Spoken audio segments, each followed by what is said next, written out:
I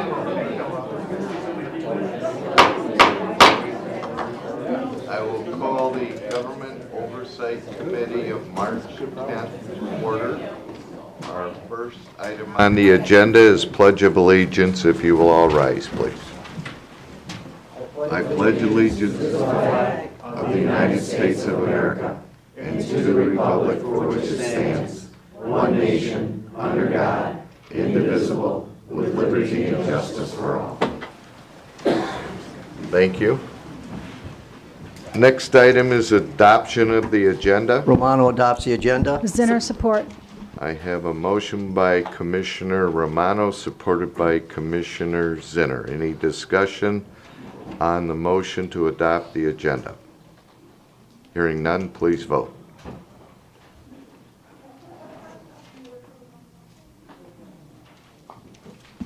Motion passes 13-0. Okay, there's a note here. There are no meeting minutes for this month, so we will move to public participation.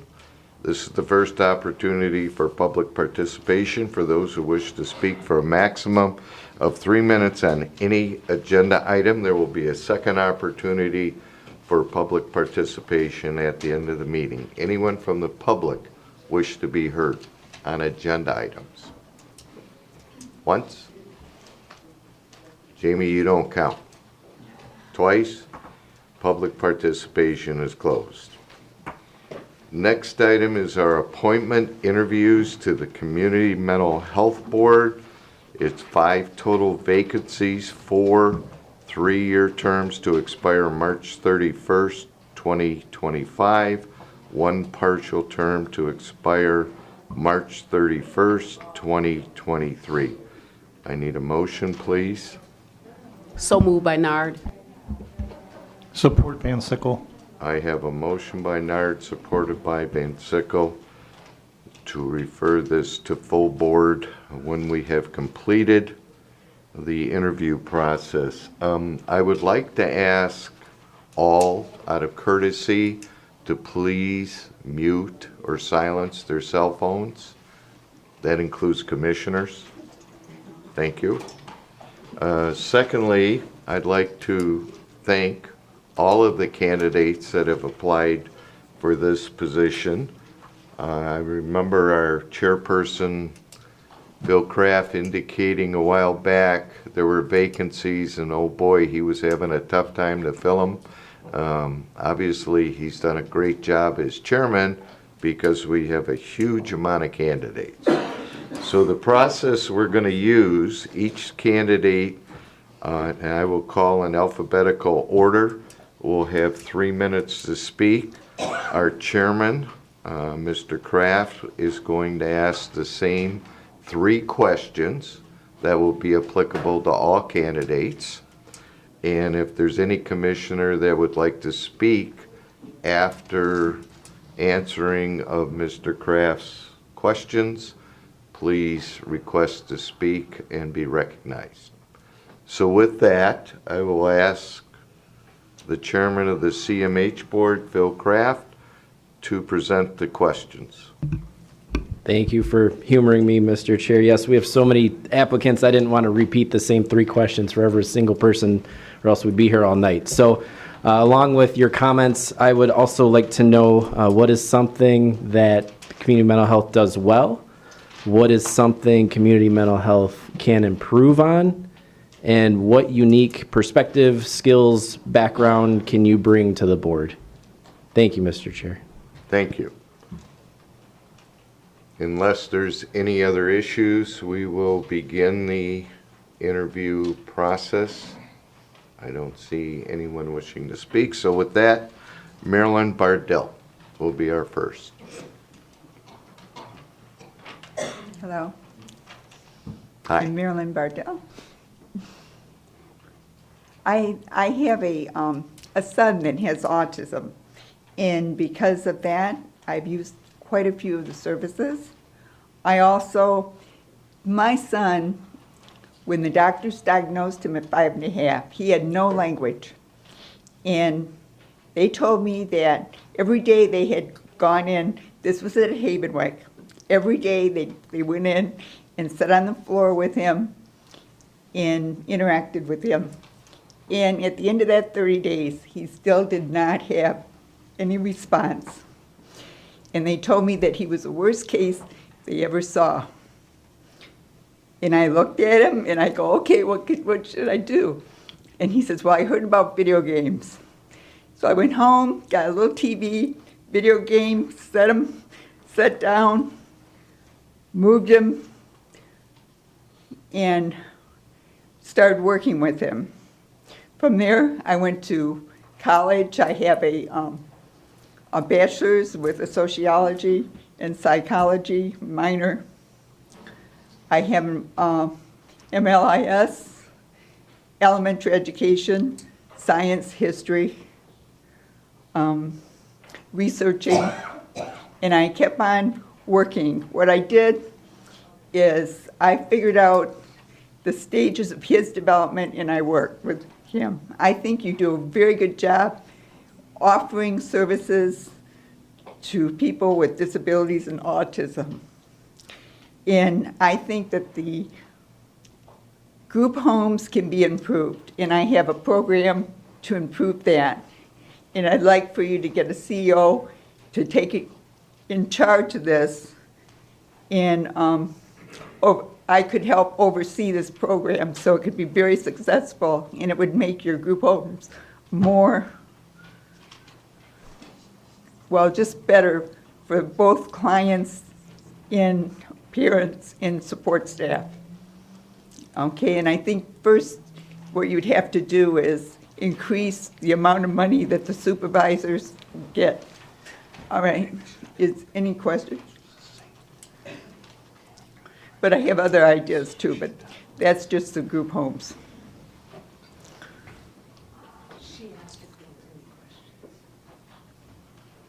Seeing no questions, thank you very much for your application.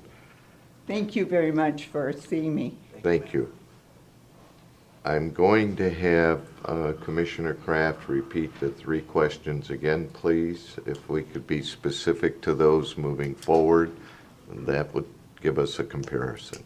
So could you? Thanks, Mr. Chair. Excuse me. First question, what is something CMH does well? Second question, what is something that CMH can improve on? And the third question is, what unique perspective, skills, or background can you bring to the board? Thank you, Mr. Chair. Thank you for that. Our next candidate is Mary Bracken. Is Mary here? Hello. Do you want a background about myself or just answer the questions? Go ahead with a background. Okay.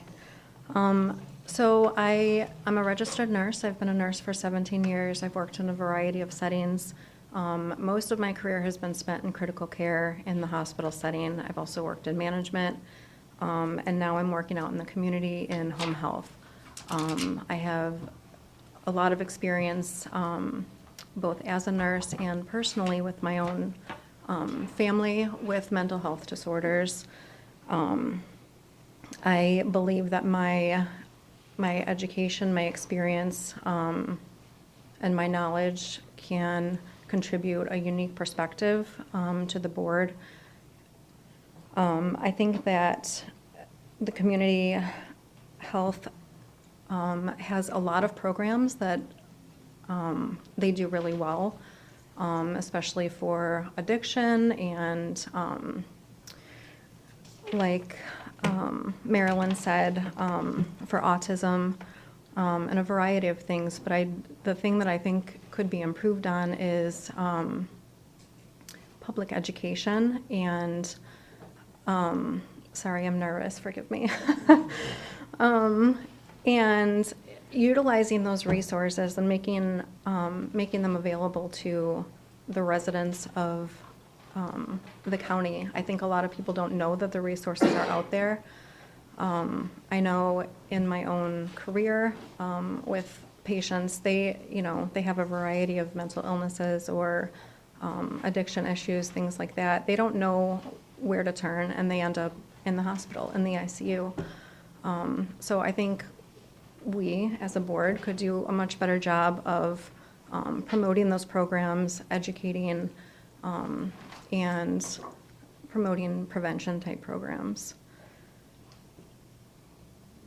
And I think I touched on my unique contributions as far as my clinical experience and my personal experience as well. Any questions? Seeing none, thank you very much. Next is Megan Burke, seeking reappointment.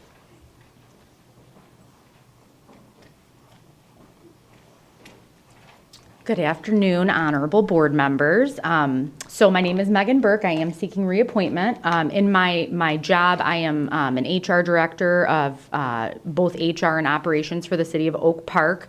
So it's a little nerve-wracking being on the other side of the interviewing table. But I wanted to thank you all so much for even entertaining the idea of my reappointment, especially with so many wonderful qualified candidates. So I would say that what is one thing that CMH has done well, I can speak to my time on the board. I have really, really enjoyed getting to serve alongside my board members to really try and make things better. I know when I started learning all of the acronyms, there is quite a bit to learn.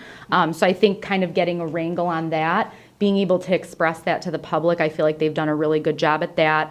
And I do feel like us as a board, I feel like we've been able to really get numbers and measurables in place. I also think that that ties into what I think the board could improve on as well. I think that we could do a better job, and we're already taking steps to do that better job, to give information to you as the Board of Commissioners, to the county, to the public about the programs, things like the individuals we serve, how we've increased our customer service and our focus on those type of things. I think that that's something that we've done well, but also something that we can work towards, doing even better on. So the perspective that I feel like I do bring to the board, I am not a mental health professional. I have used mental health services in the past, both myself, my very close family members, friends.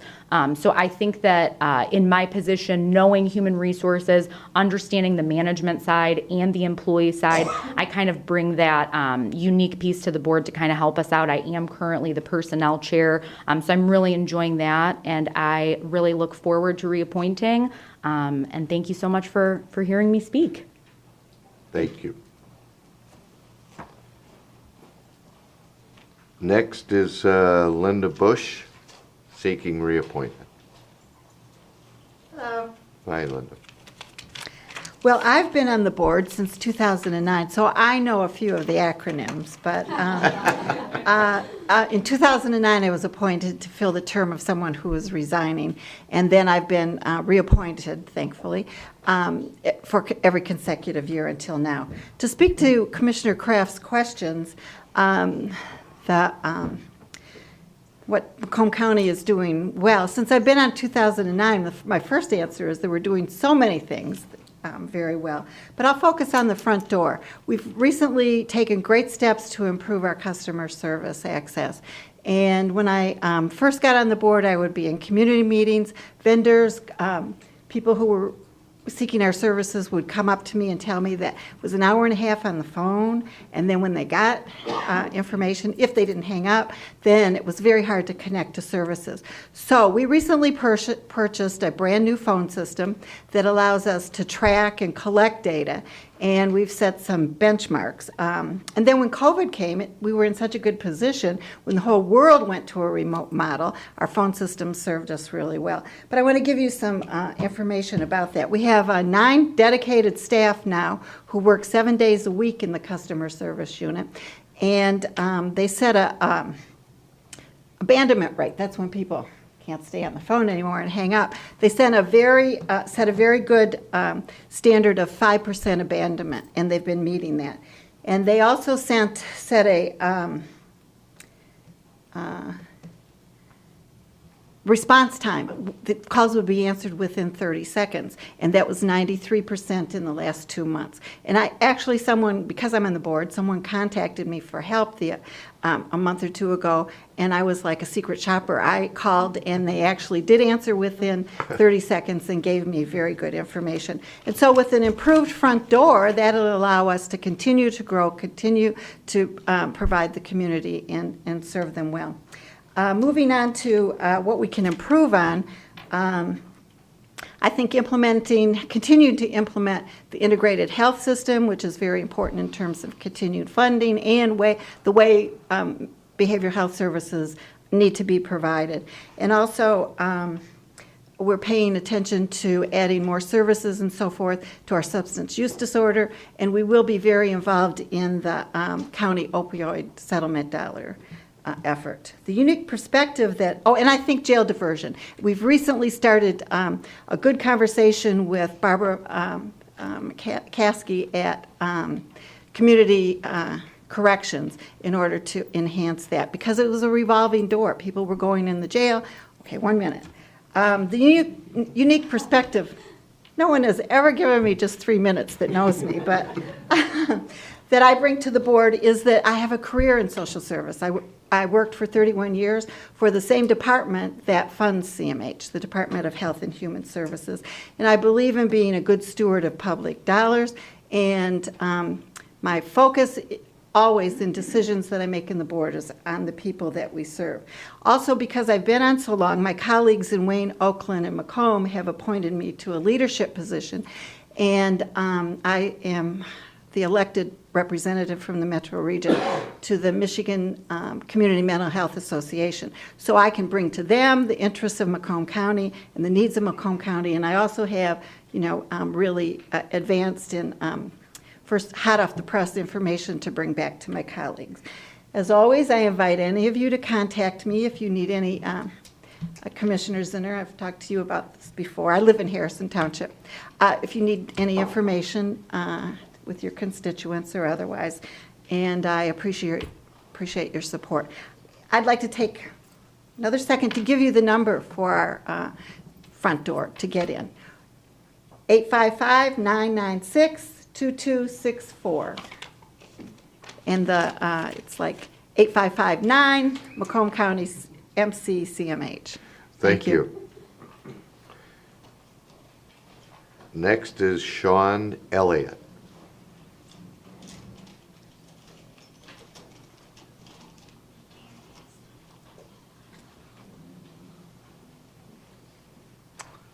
Hello. Hello. Hi, I'm Shawn Elliott from Chesterfield. Am I supposed to say that part or no? Okay, what do we do well? I am on the ARC of Macomb as a board member. So I work with Community CMHA and with the disability and services that you provide to us as the ARC of Macomb. What I think you could improve on are some of the improvements with the group homes. I'd like to learn more about that. My unique perspective or community relations, I think, would be number 3. As I'm a father of a student, or my son is a CI. Also, I'm on the ARC Macomb, as I mentioned, for 3 years. I also run and operate the AYSO VIP for special needs students. I've been on 2 different boards for over 10 years. Previous to those, there were Henry Ford College and Baker College medical assisting. I'm an educator of 21 years. I work with co-op students, primarily business and contracts.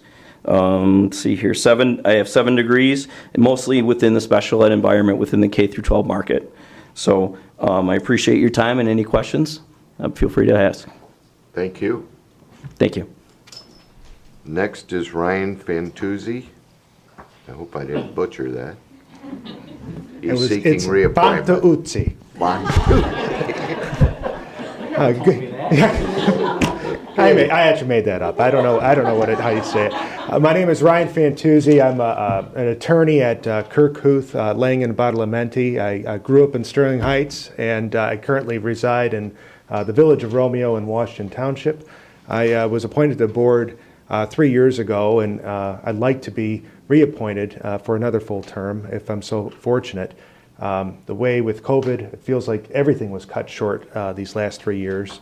But as my colleague Linda Busch was discussing, I mean, we have made great strides to Commissioner Kraft's question about what we have improved, and that is primarily in accessibility, getting outreach, getting out there, not just through billboards, but our COO, Adam, he gives us some data on what our drop rates are on the phones. And I don't know if anyone has ever called Comcast Cable. I don't mean to besmirch them, but I mean, I was on the phone for 3 hours with them. And I don't know, so we can't, we're not a private business. We have to provide essential services, and having anyone drop from our phones that might need those services, whether suicide prevention or substance abuse, that's intolerable. And so we have done, through data-driven, as Linda has talked about, we've also done a lot more outreach into the community. I know we've always done this as a board, but we're really working on that. And not just, I guess this is maybe to the downside, but something we're improving on is in-reach, I suppose I would call it. You know, we're a department of the county, and so working with other departments, working with Sheriff Wickersham on the jail diversion program, you know, we have these resources, let's work them together. I was talking to Lori, who's on the board, about working with the IMSD on, hey, we have trauma in the schools, let's try to continue to provide that kind of outreach and in-reach. And so last week, you know, County Exec Mark Hackle and our CEO Dave Pankatai went to an event for help with trauma in regards to the crisis in Ukraine and the war.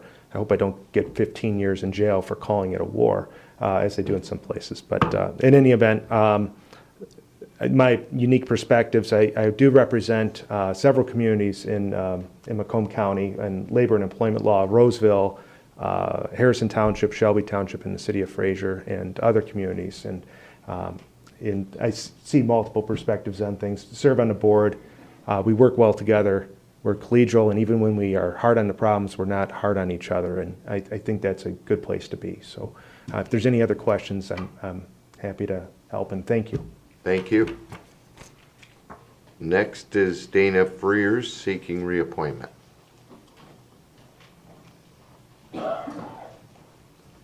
Good afternoon, Commissioners. I'm Dana Freers, and as Mr. Chair said, I'm seeking reappointment.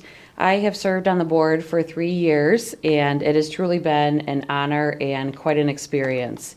I didn't know what I was getting into when I first applied, but I've really loved my time on the board.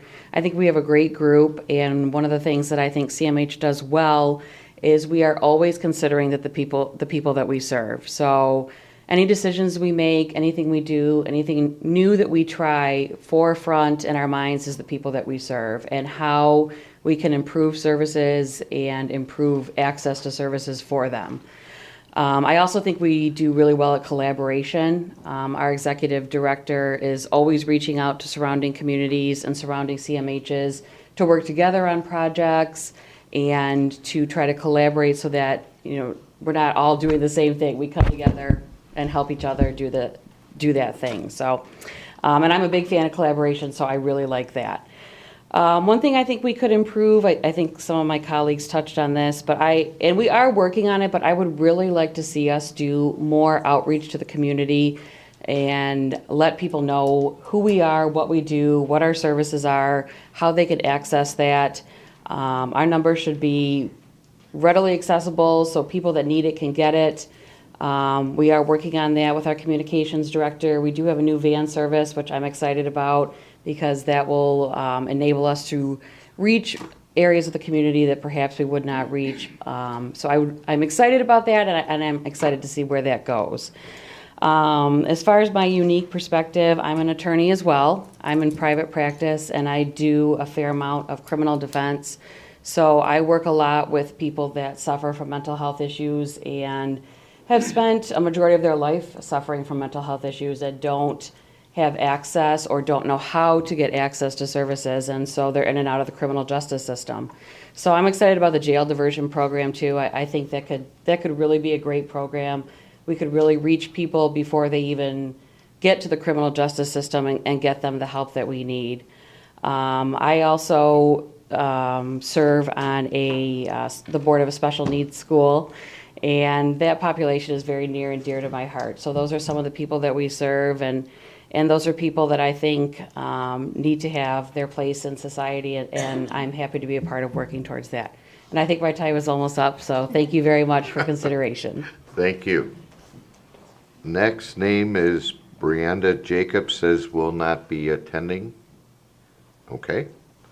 Cynthia Konal.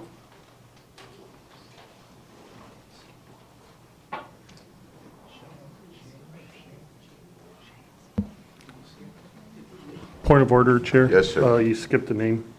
I did. change in, you know? Okay, we will get back to that. That's because I didn't know how to say it. Hi, I'm Cindy Konal. I'm a licensed master social worker, and currently I work as a therapist, private therapist for Michigan Psychological in St. Clair Shores. I'm also a surveyor with CARF International, which is an organization that goes around the world, and we look at services to determine whether or not those services should be accredited. I've been doing that for about 10 years, and I'm able to bring back knowledge from all of the excellent services that I see out there back to Macomb County. I retired from CMH just 6 weeks ago. Prior to that, I worked in St. Clair CMH and the Family Independence Agency. While at the CMHs, I moved from case manager, therapist, path coordinator, utilization access manager, to administration, where I worked in quality. I was the director of internal services, director of access and engagement, director of clinical services and training, and finally, the chief quality officer. In 2008, I was elected as a member of the Charter Commission. I'm very proud of the fact that in the Charter Commission, we worked collaboratively, which was really good. And we passed the charter unanimously amongst all of us, the 26 commissioners that worked. As a member of the board, I would ensure that the services provided by CMH are quality services, that the timeframes to receive services are adhered to, and that the money that is being given to us by the taxpayers will enhance the lives and independence of the people that CMH serves. One thing that I think CMH does very well is the board works well together, and they have been able to increase our customer services, clinical services, and the case management services. What needs improvement, I believe, is preventative services and our penetration rate. The penetration rate is the number of Medicaid lives and how many services we're providing to people that have Medicaid in our county. So that's been low, and as the board has explained, they are trying to pick that up, and I think that's something that really needs some improvement. My unique qualifications basically are I have worked within CMH, and I understand the workings of CMH and what the board is responsible for. And also to ensure that the ultimate responsibility for services and for the people who receive our services are the board members and the county. So to make sure that that is taken care of in the proper manner. Any questions? Thank you. Thank you. Next is Shane Gianino. Said would be attending. I may not be saying that correctly, so if Shane's here, raise your hand. Okay, we will move on. See, you knew. I wish I could do that with lottery tickets, but okay. Next would be James Perna. It said he was going to be attending. James had a medical issue, so he is not here. Next is Jacqueline Raxter will not be attending. Mr. Chair? Yes. Go ahead. Mr. Fantuzzi. I know that Ms. Raxter is not here, but in reading through her materials, there may be a potential conflict of interest that someone needs to figure out before the final vote. She is listed as the Behavioral Health Program Manager for the Chaldean Community Foundation, and in her statement about what makes her qualified, she says that she's provided professional mental health services to Wayne, Oakland, and in more recent years, Macomb County with diverse populations under funding through state contracts, private grants and contracts, and through community mental health. if the agency is receiving community mental health money and if she is in a managerial position, that may be a conflict. Thank you. Chairman? Quick response, thank you. I did speak to Commissioner Matuzik about this, and I did give all of the names of the applicants to our CEO ahead of time. He did a quick run through and said there were none that he could see, but I am going to follow up with him specifically for this one, just to be sure, because we had this issue last Thank you for pointing time. that out. We should take that into consideration when voting. Next is Jessica Ross.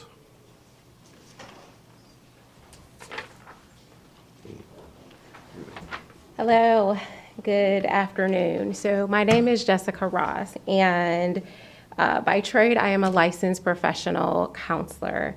I am by specialty a certified sex therapist and trauma specialist. I operate as the clinical director and founder of a private practice in Sterling Heights that is multidisciplinary and considered an integrative wellness clinic. In terms of me and my experience, I have a long history with just community mental health and mental health services and working through different levels of experience. I worked as a direct care worker, foster care, licensing. Early on, I worked in the county jail. I've worked specifically in diversion programs. I've interned with the Bureau of Alcohol, Tobacco, and Firearms. I've worked in circuit court, and then now in private practice. So I have a myriad of professional experiences throughout different levels of services. Personally, I have received, and my family has received, services as I live and work in Macomb County. I also have been a part of multiple, let's say, professional organizations where I've had the opportunity to participate. That's the word I was looking for. On different boards. For example, the Professional Development Committee. I am a charter member of a service organization in Macomb County as well as I work with other local organizations in Sterling Heights to help establish programming and to support services through my work and efforts. In terms, and I'm sorry, the other thing I'll mention is I'm a part of this sexual assault response team in Macomb County. In terms of what I think you all do well, I think someone mentioned earlier about the focus on the individual consumer. What I think is special or unique about that is the focus on keeping families together and making sure that people are able to maintain their employment and their relationships while receiving treatment and care. The other thing that I think bodes well is substance abuse treatment as an illness, a disease, rather than as a stigma. That really seems to, evidence-based, it works and it helps families and it helps people really survive their experiences because it normalizes them and humanizes them in their experiences. In terms of where I think what can be improved, so my perspective, this will also go into question number 3, is comprehensive sex education. I think it's really important to provide comprehensive education that is aligned with national standards to help support our youth and our adults as they matriculate throughout their educational experiences, but also throughout life. This should be trauma-informed and applied, as well as multiculturally considerate and competent in the service that it provides. Specifically, what this might look like would be providing language appropriate for children as young as 2 on how to talk about both things that are supposed to happen to them and things that are not supposed to happen to them, and helping systems in place learn how to interact with people around, whether we're talking about, again, sexual experiences, sexual identities, or just the biology of what it means to experience their own bodies.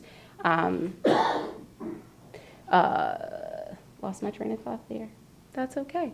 So that is what I believe my unique perspective would be. I have a history in creating programming and providing support services throughout the county and throughout the state and also nationally. And I think it would be really beneficial given what the county numbers are compared to the state numbers and compared to Michigan's numbers in terms of what's happening with our youth and something as simple as from 9th grade to 11th grade, the sex rate jumps from 10% to about like 30% of students who are interacting and engaging in a way that is not inappropriate, but not safe for them and possibly not consensual. So I think it's important that we all understand rape is not inevitable and that it's nothing anyone should ever lay back and enjoy. And I think the Community Mental Health Services Board could be a big part of making sure people have the right education. Thank you. Any Thank questions? you. Next is Thomas Semaan. Pending. Good afternoon, Board. Thank you for the opportunity to speak before you and to be this far down on the list. What an amazing group of people that are challenging for this position. What I would say is, and Chairman Phil had asked a couple of points to stay on task with. What I feel the Commission does well is, as I've been experiencing and approaching the services that you offer, accessing it myself just to get a feel for the ease, and when they were speaking to the phone access and not having to wait long, looking for these services. I currently am the CEO of the City of New Baltimore. I'm the elected mayor. We have one of the largest private mental health hospitals in the county, I believe. And this is a service that I believe is very important and very vital, not just to the county, but to all the residents. A good community mental health service can provide so much at so many different avenues. And the people who serve on the board have spoken to many of them, and I won't reiterate where they're at. What I would suggest is that being fiscally responsible with dollars and cents and recognizing that you only have so much money to work with, cooperativeness, making sure that the board is seeking the best of the best to make sure that the dollars that are being appropriated are being spent properly. As you may have noticed in my resume that I submitted, I've been involved in one aspect or another of a first responder type background, from an emergency room setting, an ambulance setting, into my own private business of medical case management over the last 25 years and current. So it's well over 40 plus years of experience serving the public. And I don't take that lightly. When I use the word serve, that's exactly what I noticed this position requires. It requires your presence to be an active member of this board, and I believe that I would be able to bring that. What I think the board could improve on, that's a really good question. I can't honestly answer that without have served there yet. What I would say that I have heard is the integration of services, quite possibly how you offer these to the community mental health individual as it's needed. And as I just stated, what I feel are my unique experiences.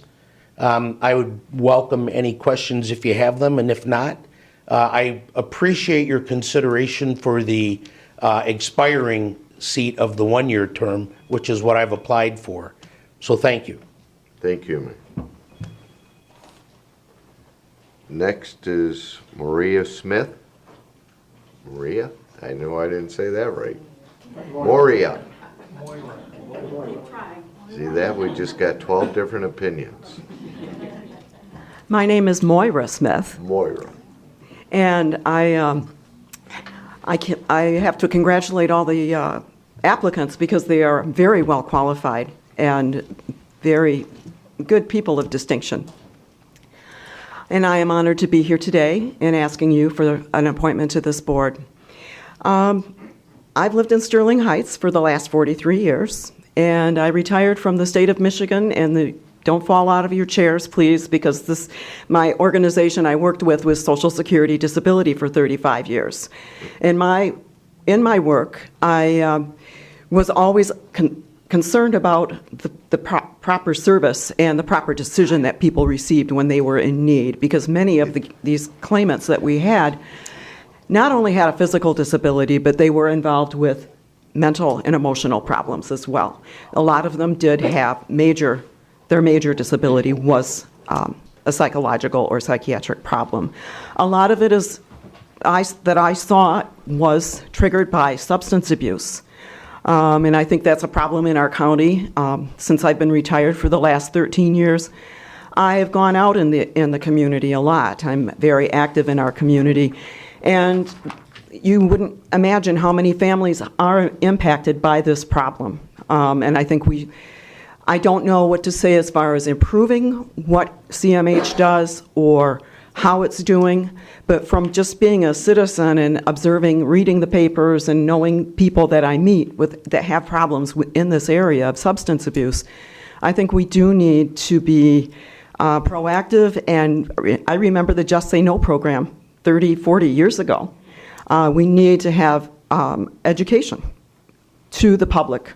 I think we have a lot of promotion right now there's a mixed message. Drugs are bad, opioids are bad, but what about the entry-level drugs that's not allowed to be spoken about? And so I think that we need to make an effort on this to counteract some of everything that's out there, all the input into, especially our young people's minds about a form of escape. And I know we've been going through a hard time the last couple years.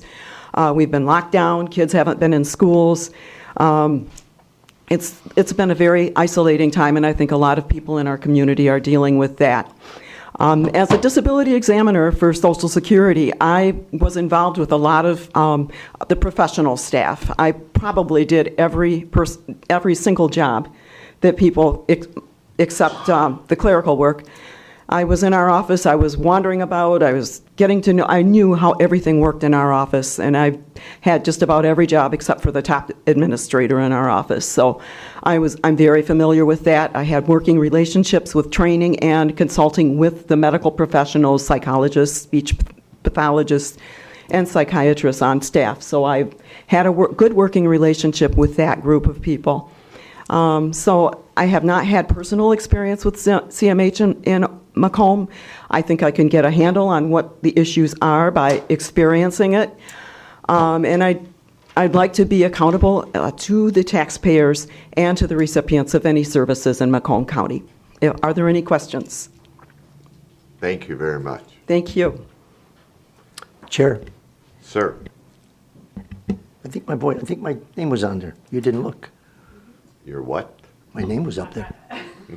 You didn't look. My name was up there to speak, if I may. Chair. Well, flip the page and we'll keep going here. Okay. I somewhat had to, in fact, I totally agree with Mayor Semaan here that we've got a wonderful, wonderful list of candidates, those that are active now and those that are applying for it. But it would be remiss of me, because I don't know them all personally, but I do know Moira Smith, who is a Sterling Heights resident. She's outspoken. She's the go-to lady. We've got her on the Older Adult Advisory Committee. She participates in the senior programs. She does a lot for Sterling Heights. You give her the ball and she runs with it. And again, I said I would be remiss if I didn't bring that up. And that's all I have, Chair. Thank you. Thank you. You didn't want to wait till we were done with the rest of the list? No, that's good. Okay, thank you. Hadel Toma, please.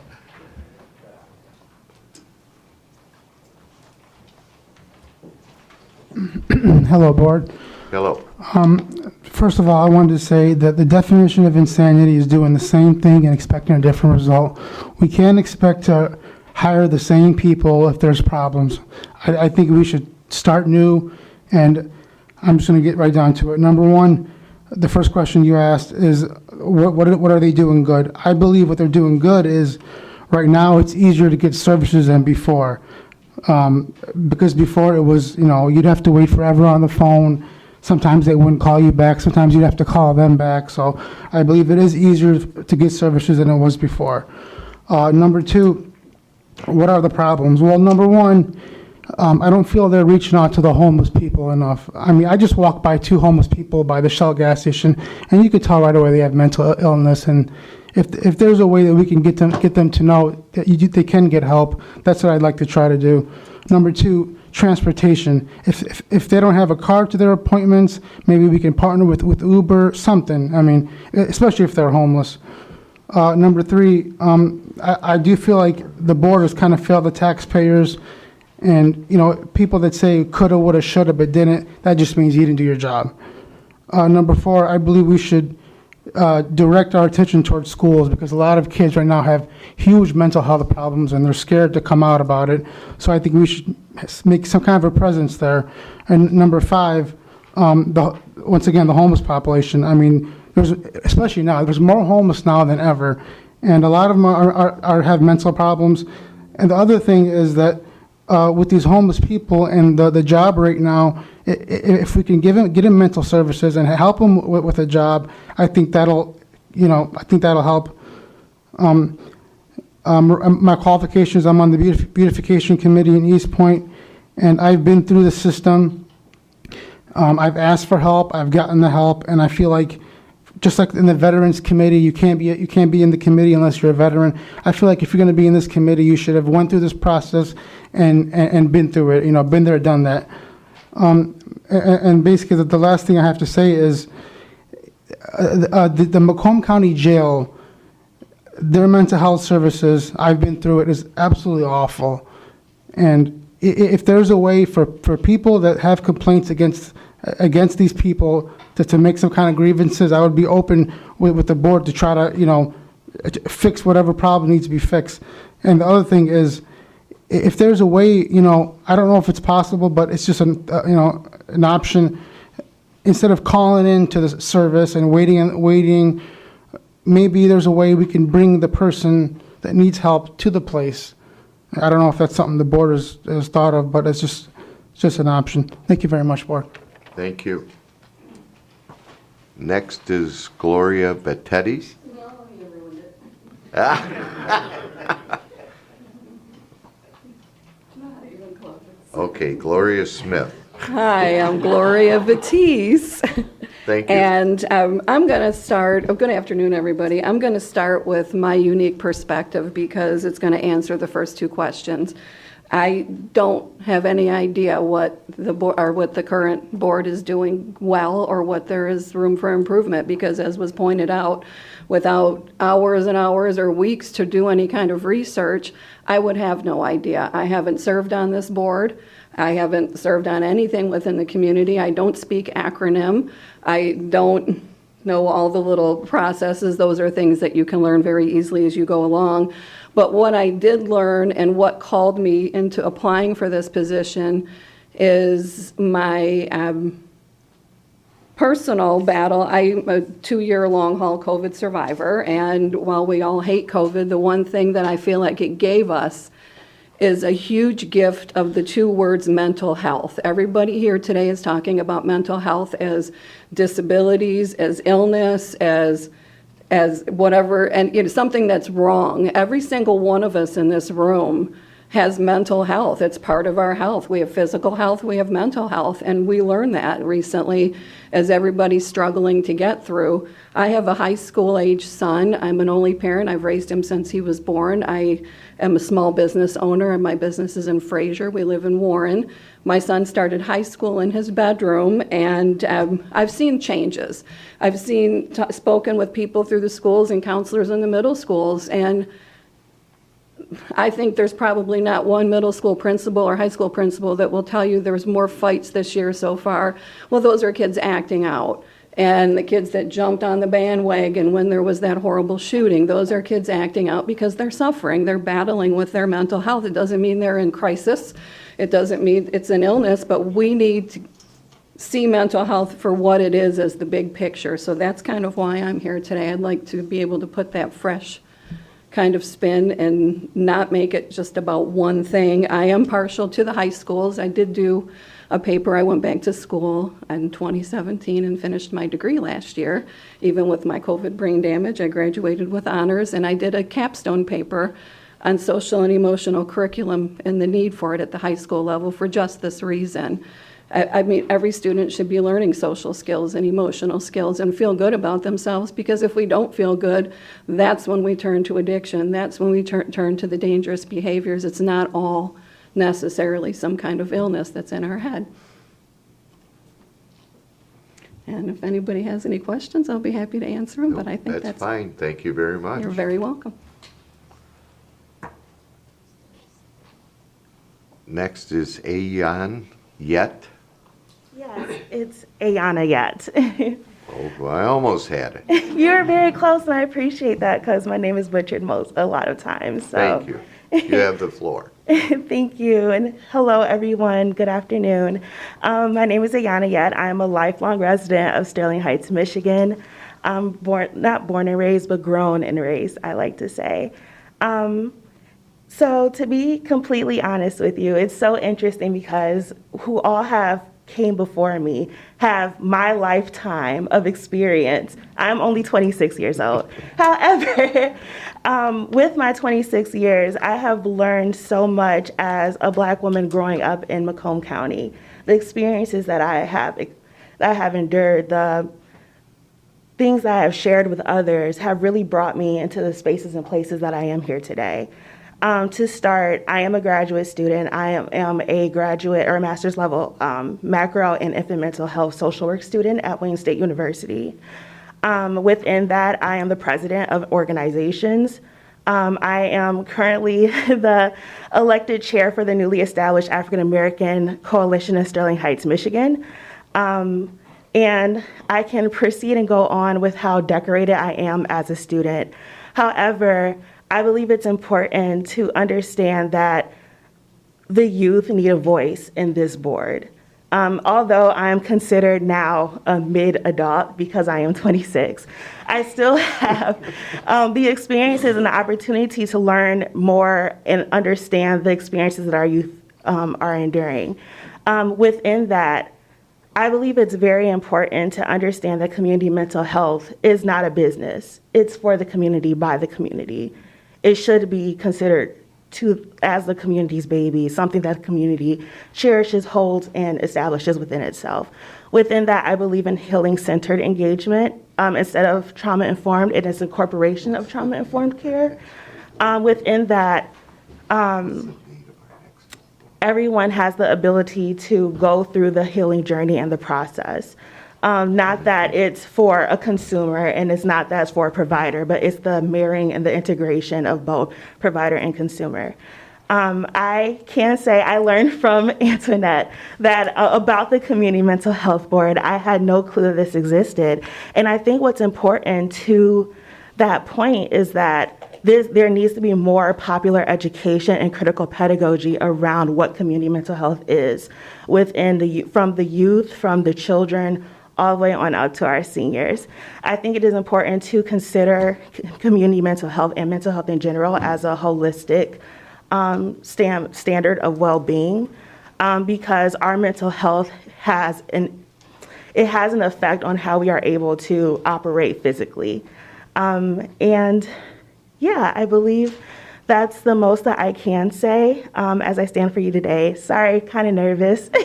Again, kind of young here. But that's one of the things that I really do appreciate about my age is that I can bring a new, refreshed understanding. I can bring the language of what mental illness is versus mental health challenges to the board. I can bring my education as a social work student, my education as a psychology student, and an African American student to add that culturally rooted and culturally competent perspective to the initiatives that the Community Mental Health Board pursue as my term if I am chosen elected.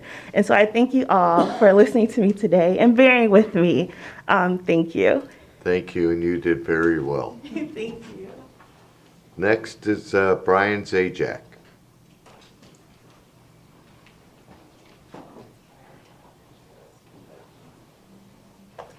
Hello, Board. Good afternoon. My name is Brian Zajac. I reside in Ray Township. I grew up in the city of Warren, and I'm also a fire lieutenant for the city of Warren. I've spent the past 26 years working for various fire departments and responding to medical and mental health emergencies. And that will segue into some of the things that we could do better is educating first responders. So many times we go on scenes and we're not sure whether the police are going to take the person in custody, if they're going to self-admittal, if they're going to petition. There are so many different aspects to it, and I think we all need to get on a level playing ground, although every call is different, but it's just the core education of the first responders is ideal. I do think that CMH has a very good wide variety of programs and that are available to the residents of Macomb County, and that's really about it. I appreciate your consideration. Thank you very much. Brian was last but not least. Is there anybody on our list that's attending that did not get an opportunity to speak? Seeing none, I want to thank all the applicants.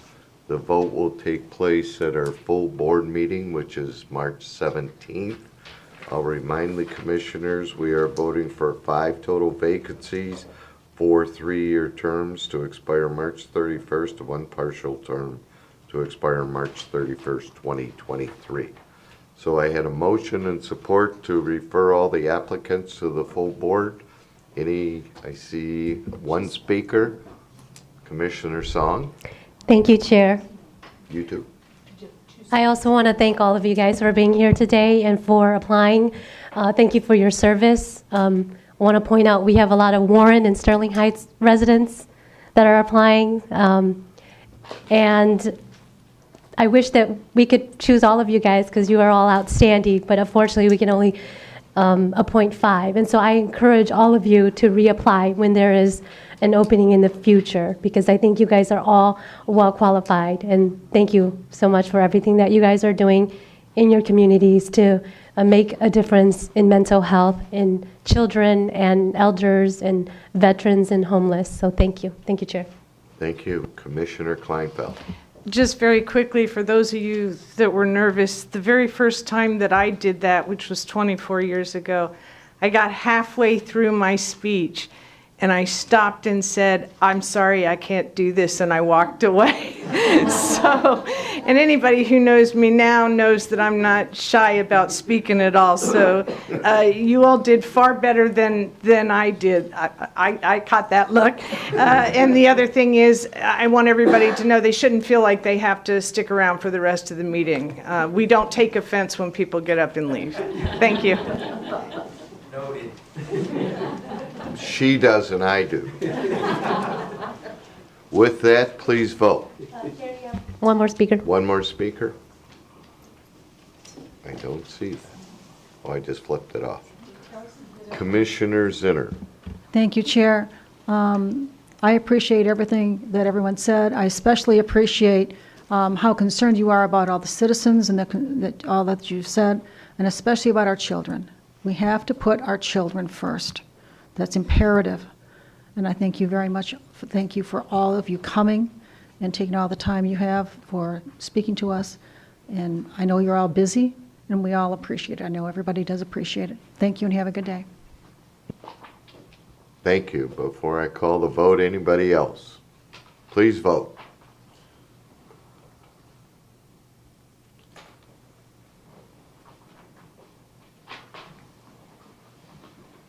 And Veronica's right, we don't get offended if you want to leave. Motion passes 13-0. Thank you. Next item is department recommendations waived by Finance, Audit, and Budget Committee Chair. Contracts. All Light Solutions, LLC, Systems Integrator, Workday, Inc., Platform Enterprise Resource Planning Solution, the amount of $10,377,624. Motion to refer to full board. Motion by Romano. Support Matuzik. I have a motion by Commissioner Romano, supported by Commissioner Wallace. Mr. McKinnon, before you begin, congratulations on your new position. Thank the you. floor Very, is now yours. Thank you very much. Good luck in Chairman. your new position. I keep telling everybody that I knew what my old position was, and my new position, I'm figuring it out right now. So thank you very, very much for that. Sort of to that end, and I appreciate you starting with the large number that we're coming to ask for today. We have sort of a presentation today. I'm going to open us up. I'm going to kick it over to Larry Fitch with Workday, who will give a short presentation, and we'll come back with Steve Smeagol, who will talk about some of the financial limitations that we have right now with our current systems and what Workday can do better for us. And then I'll talk about, from an HR perspective, some of our limitations, what Workday can do for us. We're really specifically focused on how to take the county to that next level and keep us competitive with our neighbors in attracting, retaining talent, and have the best possible employee and service experience that we can. It is a large ask. I understand and appreciate that. When I was thinking about this opening statement, I thought about when I had finished my graduate work, and my first loan payment was one single payment was bigger than the entire amount of loans I had taken in my entire life, and it freaked me out tremendously. Fortunately, that investment in myself paid off with my position here, where I really get to enjoy what I do, and I appreciate that work here with all of you and with all of our staff. So with that, I'm going to announce our team from Workday and from Alight. Larry Fitch, who will be up here in just a moment, is here with us. Jody Renzel, who is also with Workday, is here with us. People from all over the country, so we appreciate them coming in. Art Rustin with Alight, who is right behind him, right behind Larry. Steve Yan with Alight, who is behind Jody. And then we have Matt Claytor. Am I pronouncing that correctly? Yes. All right. From Guidehouse, who is partnering with Alight for the implementation process. With that, I'm going to turn it over to Larry for a short presentation. I represent Workday. We are the software vendor for the solution that we're asking about today. And I really just kind of wanted to take just a few minutes to talk about why this is important and what it means to the county. And it really starts with, I think, this quote that I took out of your most recent budget. What the county wants to do is enable and improve business processes in the county. And you want to be able to do that through the innovative use of leading edge technology.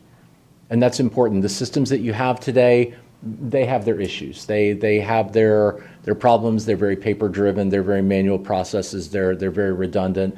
There's a need for you guys to be able to move to the next level so that the workers in the county can focus on their most important role, which is serving your constituents and taxpayers, and not worry about filling out forms and filing things in filing cabinets. And Workday, we feel, and your folks on the evaluation committee, after an RFP process, that Workday is the right choice to be able to do that. And it's because we enable counties like Macomb County. We enable governments like Macomb County. We have over 600,000 employees today working in over 100 city governments, county governments, and state governments across the country. And the way they're able to do this is through a unified system, basically a single unified platform. So now today, HCM, payroll, finance, all happening within a single system. But not just that, also all the business processes, all the reporting, all of the business intelligence that are needed to make effective decisions about how the county governs, how the county is being a good fiduciary of the taxpayer dollar, and how the county ensures that they're hiring and retaining quality talent today and for years to come, all happening within a single unified platform.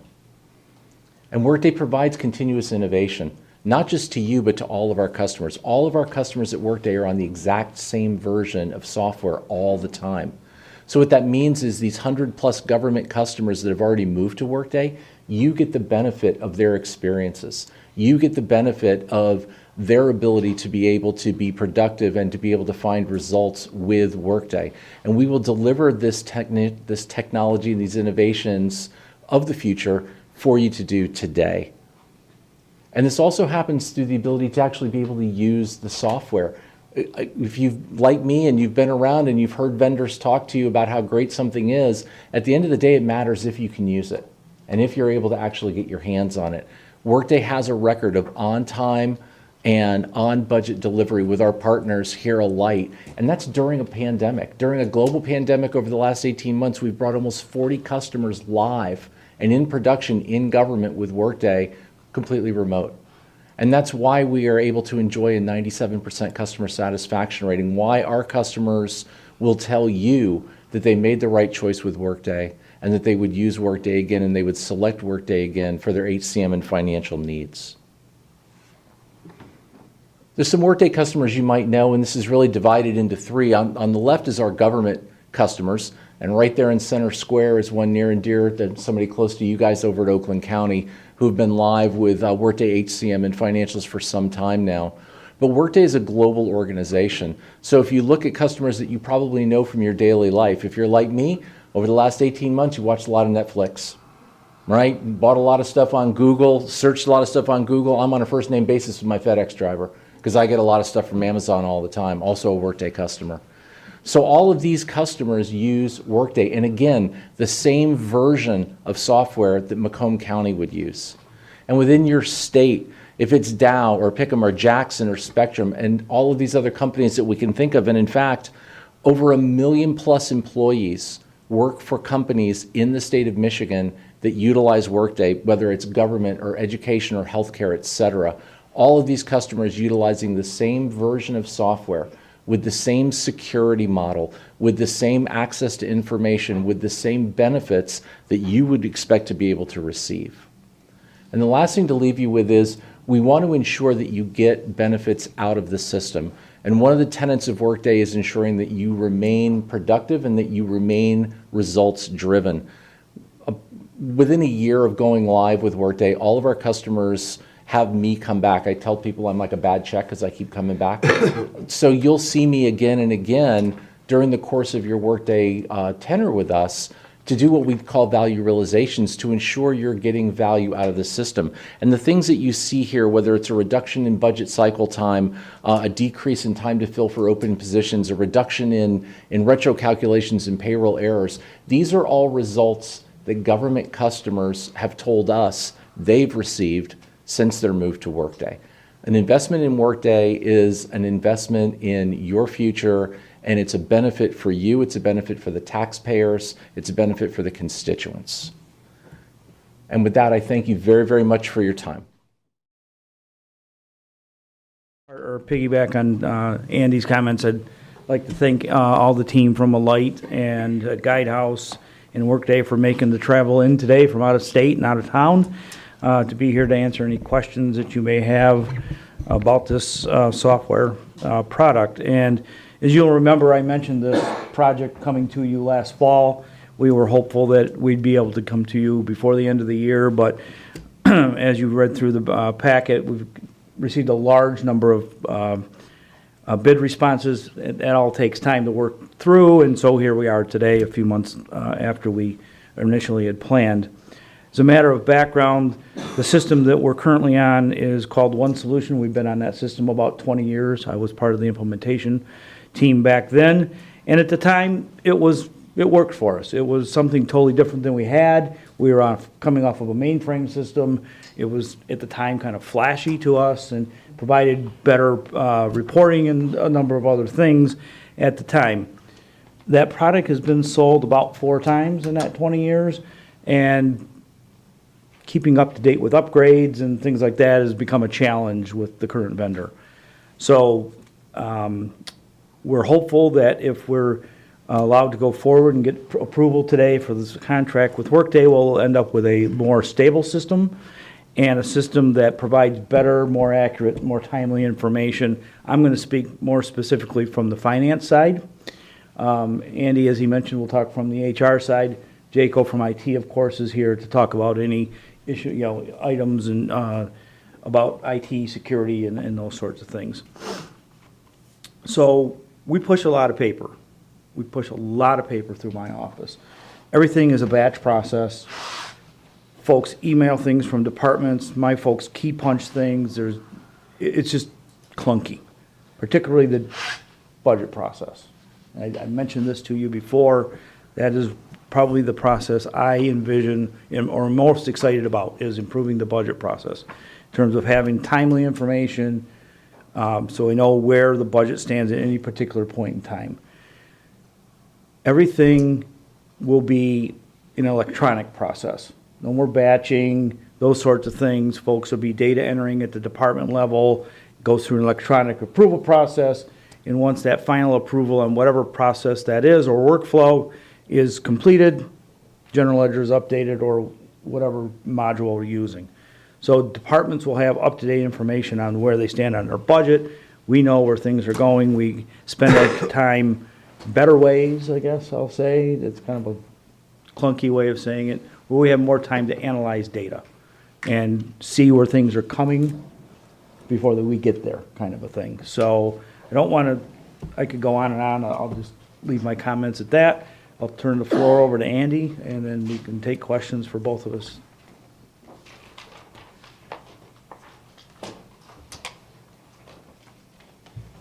Thank you, Steve. And again, commissioners, thank you very much for the time.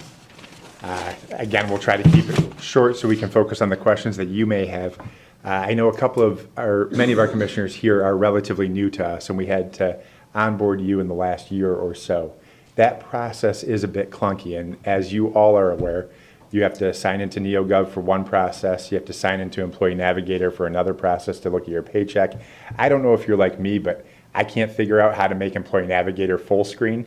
So I have like a little tiny screen in the left-hand corner, right?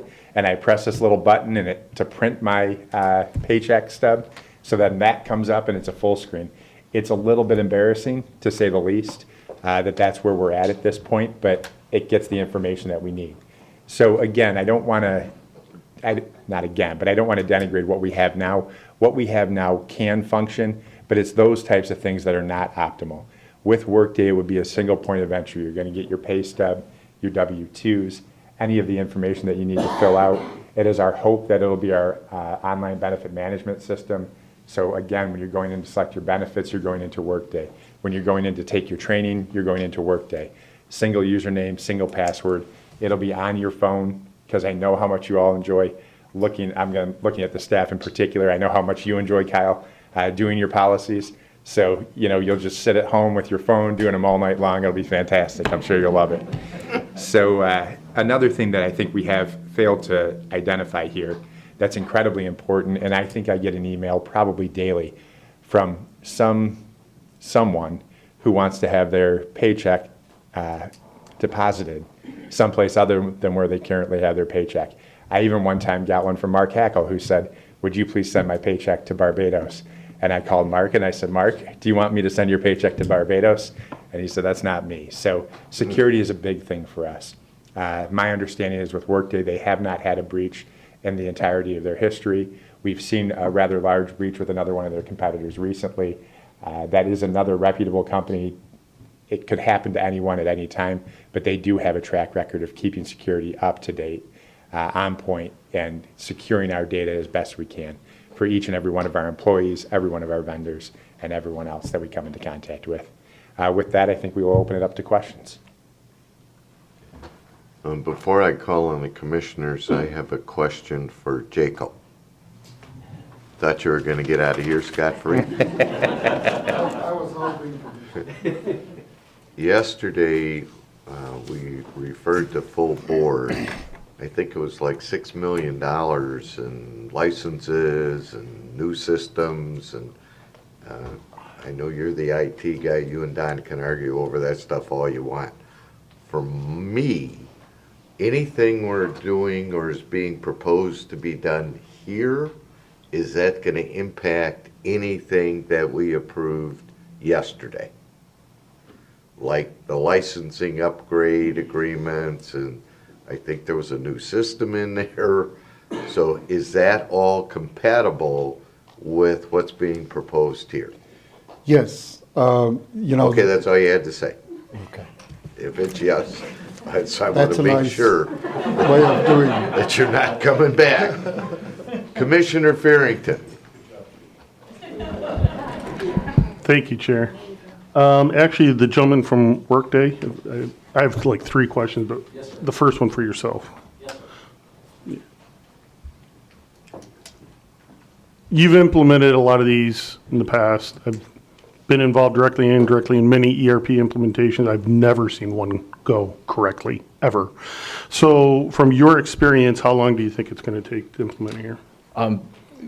I can tell you, given organizations of your type and size and the products that are being offered, we average for an organization of you somewhere between 16 and 18 months. I don't know specifically what. I know what they put in the documents, that's why I'm asking you. Yeah, that seems to be our average, and this is for cities. And so I can give you some examples. The state of Maryland went live with 50,000 employees on HCM in 12 months with their implementation of Workday. and we've had others that have gone, less than a year. So Jacob put it in as 20 weeks, I believe, so I just want to make sure that, I just want to make sure. Did he do that? He did. I just want to make sure that one's never been implemented in the timeframe the representative has told us, so I just want to make sure we have adequate time to take care of the situation. Thank you. Yep, very well. I have several other questions. Go ahead. Chair. Steve or Andy, the gentleman mentioned that this is going to, and I think you said the same thing, Steve, really make a reduction in the paperwork going around. It'll make the employees much more efficient, so I'm wondering how many staff are going to be reduced by the implementation of the ERP? We knew this question was coming. We're not sure, actually, in the short term, you might actually have a need for some increased staff, just to get. During the implementation? During the implementation Yeah. and things.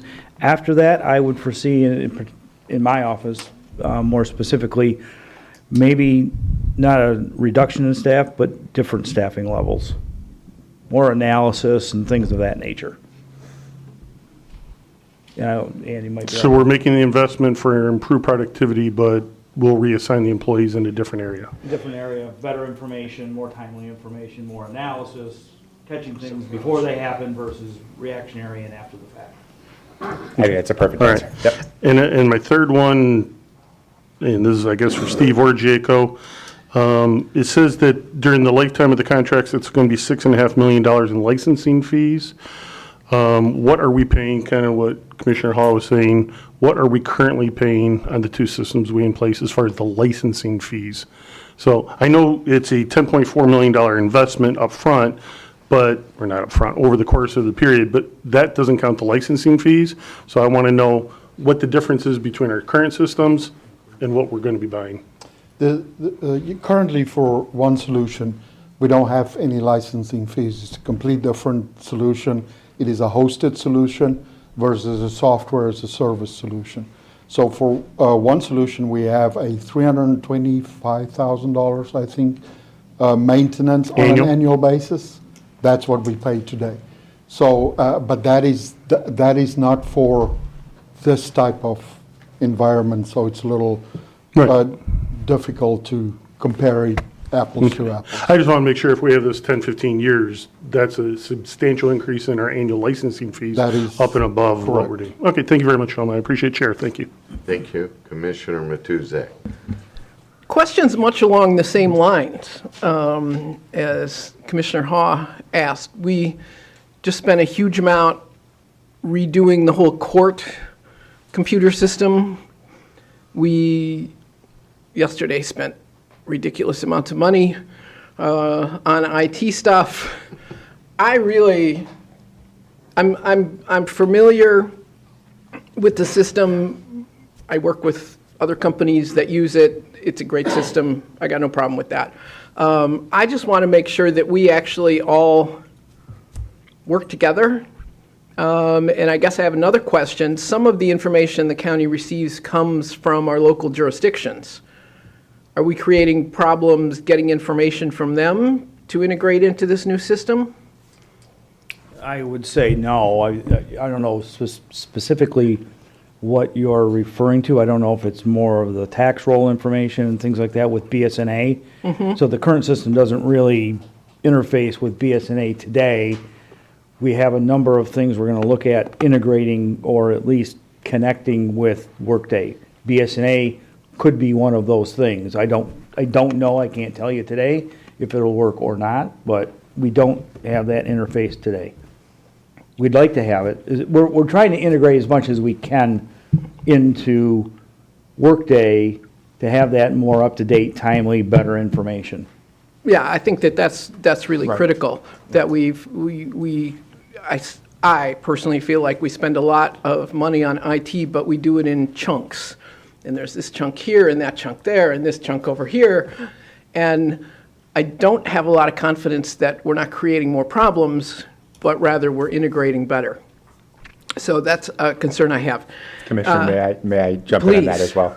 So I think we can safely say that this would replace employee online, likely employee navigator, completely one solution, many parts of NeoGov. So all of those right there would be Workday. Okay. So there's some integration. And one thing that we can't do now, and I don't know that any of the newer commissioners have had this experience, I can't send out an email and have sort of a step-up program for our staff. So if I'm a new staff member, I want to save 5% of my income right now to my retirement savings account. First off, I can't even save 5%. I have to figure out what 5% is and do the actual dollar amount. I can't just do a 5%, which most employers can allow because their systems allow for it.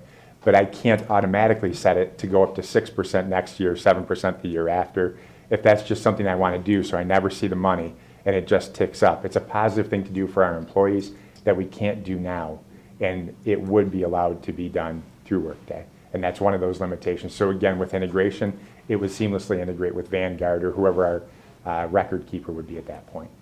Okay.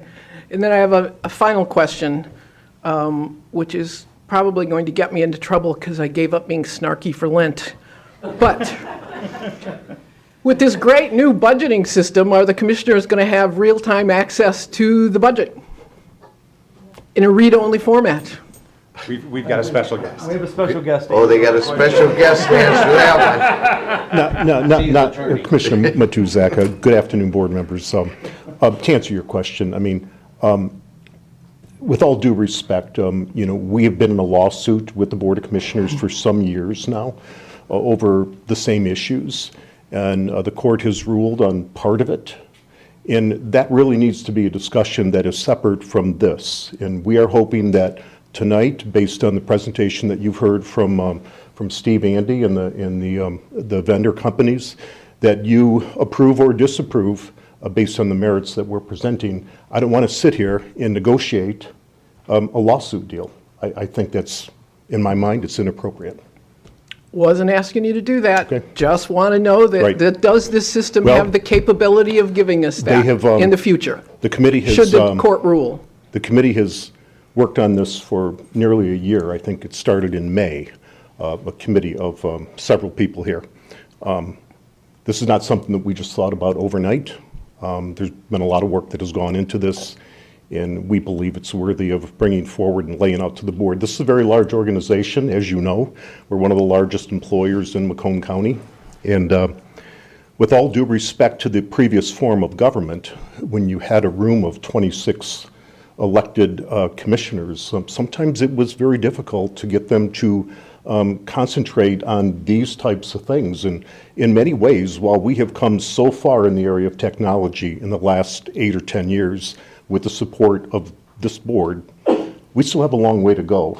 And if you want to increase your dependence, right now we have to print out a form through the Human Resource Department, fill it out, put it in the interoffice mail.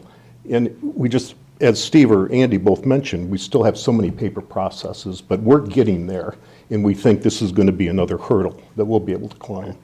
But I appreciate your comments. Thank you, Mr. Chair. Mr. Deputy Executive, don't walk away. I believe the question Commissioner Matuzak asked, and maybe you didn't hear her, was should we win the court battle over the computer system, is it capable and available to be utilized by us? I believe, yes. Yes, Okay, we wanted to make sure I'm sure. we got I'm that sorry. answer. Did that help, Commissioner? Thank you very much. You're so welcome. Look, I'm voting for it. I think we need to modernize tons of stuff, Okay, but I got a Go hide concern. wherever Thank you you. were before. You don't get to tell Mark Delden that often, but that was fine. Commissioner Sabatini. Thank you, Chair. So just a couple questions here. So just to confirm, so our current product cost right now with one solution is, on an annual basis, $325,000 approximately. Approximately. Okay. Well, that doesn't include NeoGov, which is another 200. No, the new gov, the HR system today is about $300,000. So, we're not 100% sure that all that will be replaced, but a large part of the NeoGov modules will be replaced as well.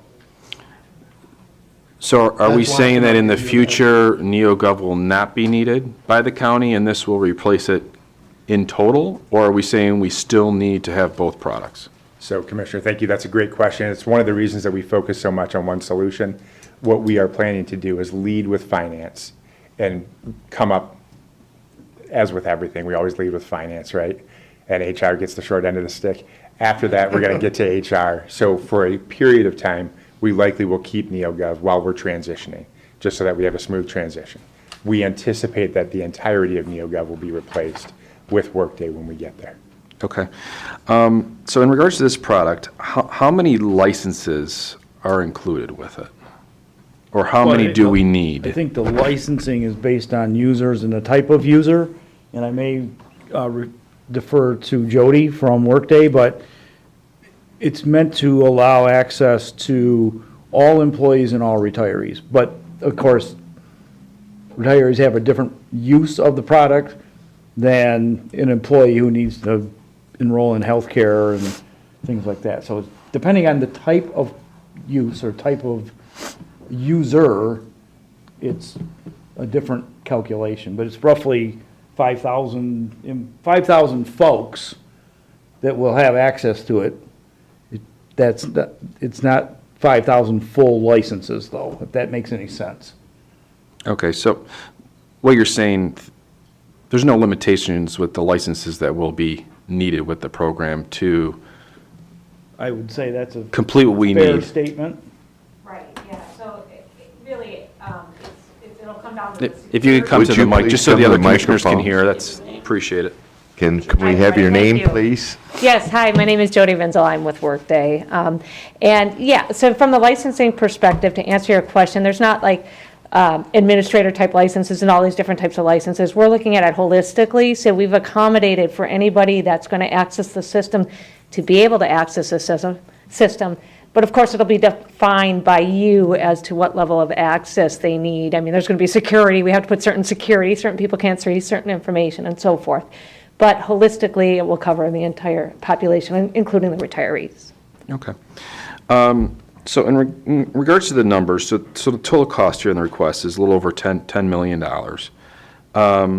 Now, there's a lot of documentation here in our system. I'll be honest, I didn't go through every single document here. So can you just clarify, so is the $10.4 million, is that all up front?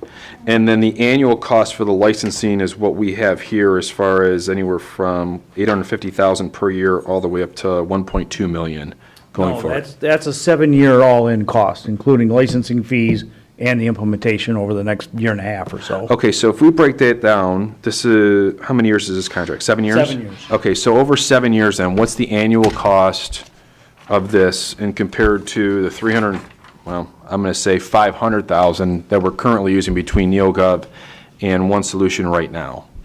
How much more is this going to cost us on an annual basis? If we're spending $3.25 on One Solution and $200,000 or $300,000 on Workday on NeoGov, call it $500,000 over 7 years, $3.5 million.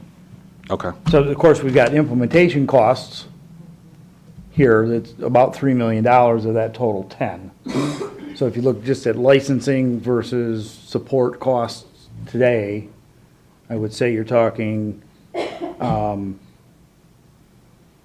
million in licensing fees over 7 years versus what I just said on, $3 million or $3.5 million on support costs on those two products today. So I made some comments yesterday in regards to the software that we implemented in the health department, and it was, the best of the best. I would assume Workday, this is the best of the best. I'm very familiar with the product. And I don't think this is a product that we're going to grow out of. I think this is a product that's going to meet our needs. But I'm looking at a big number here. I mean, this is a big number. In conjunction to currently what our IT department's doing right now. We talked about this yesterday, converting over from Google to our Microsoft platform. We've got a lot of conversions, a lot of IT stuff. I didn't even realize, Jaco, how many maintenance agreements you maintain. So I was very, very surprised in that amount when you disclosed that to us yesterday. So this just seems like this. It's not that I don't support the product. I just don't know if this is the right time for us with this product, just based on what we have going on right now in this county relative to all the other IT stuff that we're currently doing. and this has probably been discussed, and maybe Jacob can talk a little bit more about this. Is this something, if we were to move forward on this, is this going to overwhelm our IT department in any way? Commissioner, currently, our situation is dealing with one solution is an extremely time-consuming situation. And I specifically talk about things like upgrades. To do just an upgrade takes us 9 months or more to do an upgrade. And the problem is every time for the past 3-4 years we try to do upgrades, they fail to provide us with the functionality we need. In other words, either functionality breaks or the functionality is not available in the new higher version that we have to go to. And then we have to stop that upgrade. It happened to us twice over the past probably 4 years. So we're behind on upgrades. We absolutely believe that, you know, from an IT standpoint, it's going to be so much easier for us. That I can tell you right off the bat, because this is a software as a service solution versus our current solution, which is a hosted solution, and the upgrade is pretty much on us, mostly in our current environment, where upgrades are being done, you know, by Workday when we move to the next version, and also keeping us on the same version all the time. In regards to the hosted question, so you would prefer technologies that are not hosted by the county and hosted by a third party to relieve a lot of that extra time, work, and necessities that the county has to provide, rather than moving to a platform like this. Is that fair to say? I would prefer to move to a software as a service platform. I can, just from my experience, I mentioned yesterday, you know, the amount of support contracts that we support. In my experience, pretty much every software package that you buy today move towards a SaaS implementation. If I can use a very simple one that everybody use, it's Microsoft. You know, you used to be able to buy your Microsoft disk and install it on 3 different computers, you know, and that gradually over the years have changed to a model now where even the home user rent their software pretty much, right? So it's hosted somewhere else, it's managed somewhere else. You get the new version when it's ready. You don't have to do the upgrade on your computer. That's an analogy, pretty much what's happening here, and that's happening. And I personally find that those models work better in that situation, because if you sell something software as a service, I agree with you, it's a lot of money we have to spend on things like this. But when you sell something as a software as a service, there's a huge obligation on the company that sell that software to make sure that it works well all the time. And that is, in my experience, been a positive moving towards this type of environment. Okay. Mr. Chair, just one more question if I could. Steve, in regards to the funding for this, so is this in the capital improvement fund, or where is this amount of money coming from to pay for this? It would be in the fund balance of the capital improvement fund. So as I mentioned earlier, I mentioned this project back in the fall. It was not on a capital plan at that point, because when we did the 2021 plan, we weren't really contemplating this. So we were hopeful to come and get funding out of 2021 general fund. That didn't happen. There is a pool of money, as I mentioned previously to the board, in the capital improvement fund. It's about $15 million in that fund. So the funding for this would be coming from there. Okay. Now, what you'll see next week at Finance Committee is the capital plan update for the fourth quarter of last year. I've put this project on that list. Okay, great. All right, thank you. Thank you, Mr. Chair. Thank you. Commissioner Van Sickle. Thank you. I have a couple of questions for the Workday people. We'll tag team it. In the last 5 years, has your systems, your cloud, or any of your customer data been breached or compromised in any way? No, sir. How many data centers would you keep our data on? So it depends on geographically. We'd probably keep you in one. We have multiple data centers in the U.S. as well as failover disaster recovery sites in the U.S., Georgia, Virginia, outside of Dublin, California. So we would probably keep you in one of those depending on capacity and load balancing across the data centers. And then fail over to another one? Exactly correct. Okay, and I assume that your data feeds into these centers are also redundant? Absolutely. And also, all of our data is encrypted both in transmission and at rest. So there is never anything that lives on any device that you would use. There is never a piece of information on your computer, on your hard drive, on your mobile phone. All of this is always in the cloud. And how often are the hot backups updated? Is it real time or is Yes. it monthly or? It's real time. And the other thing to point out there, and I think it's good, and I think Commissioner Sabatini, to your point, all of that disaster recovery is part of this subscription. So all the maintenance, all the disaster recovery, all the backups, all the failovers, all of the things that is an onus on IT here at Macomb today is all included as part of your subscription. Okay, good. Thank you. Thank you, Chair. Thank you, Commissioner Kleinfeld. Thank you, Chair. Just a couple of things. First, Steve, when I came into your office quite some time ago and talked about being able to flag, say, when a contractor on a particular project was paying a certain amount until they got to amount that it needed to come to the board for approval, number one, or being able to flag if a contract that was supposed to come in front of us didn't come in front of us. We talked about the fact that your software didn't have the capability to do what I was talking about. Is that the one solution software, or is it? It is. Yes.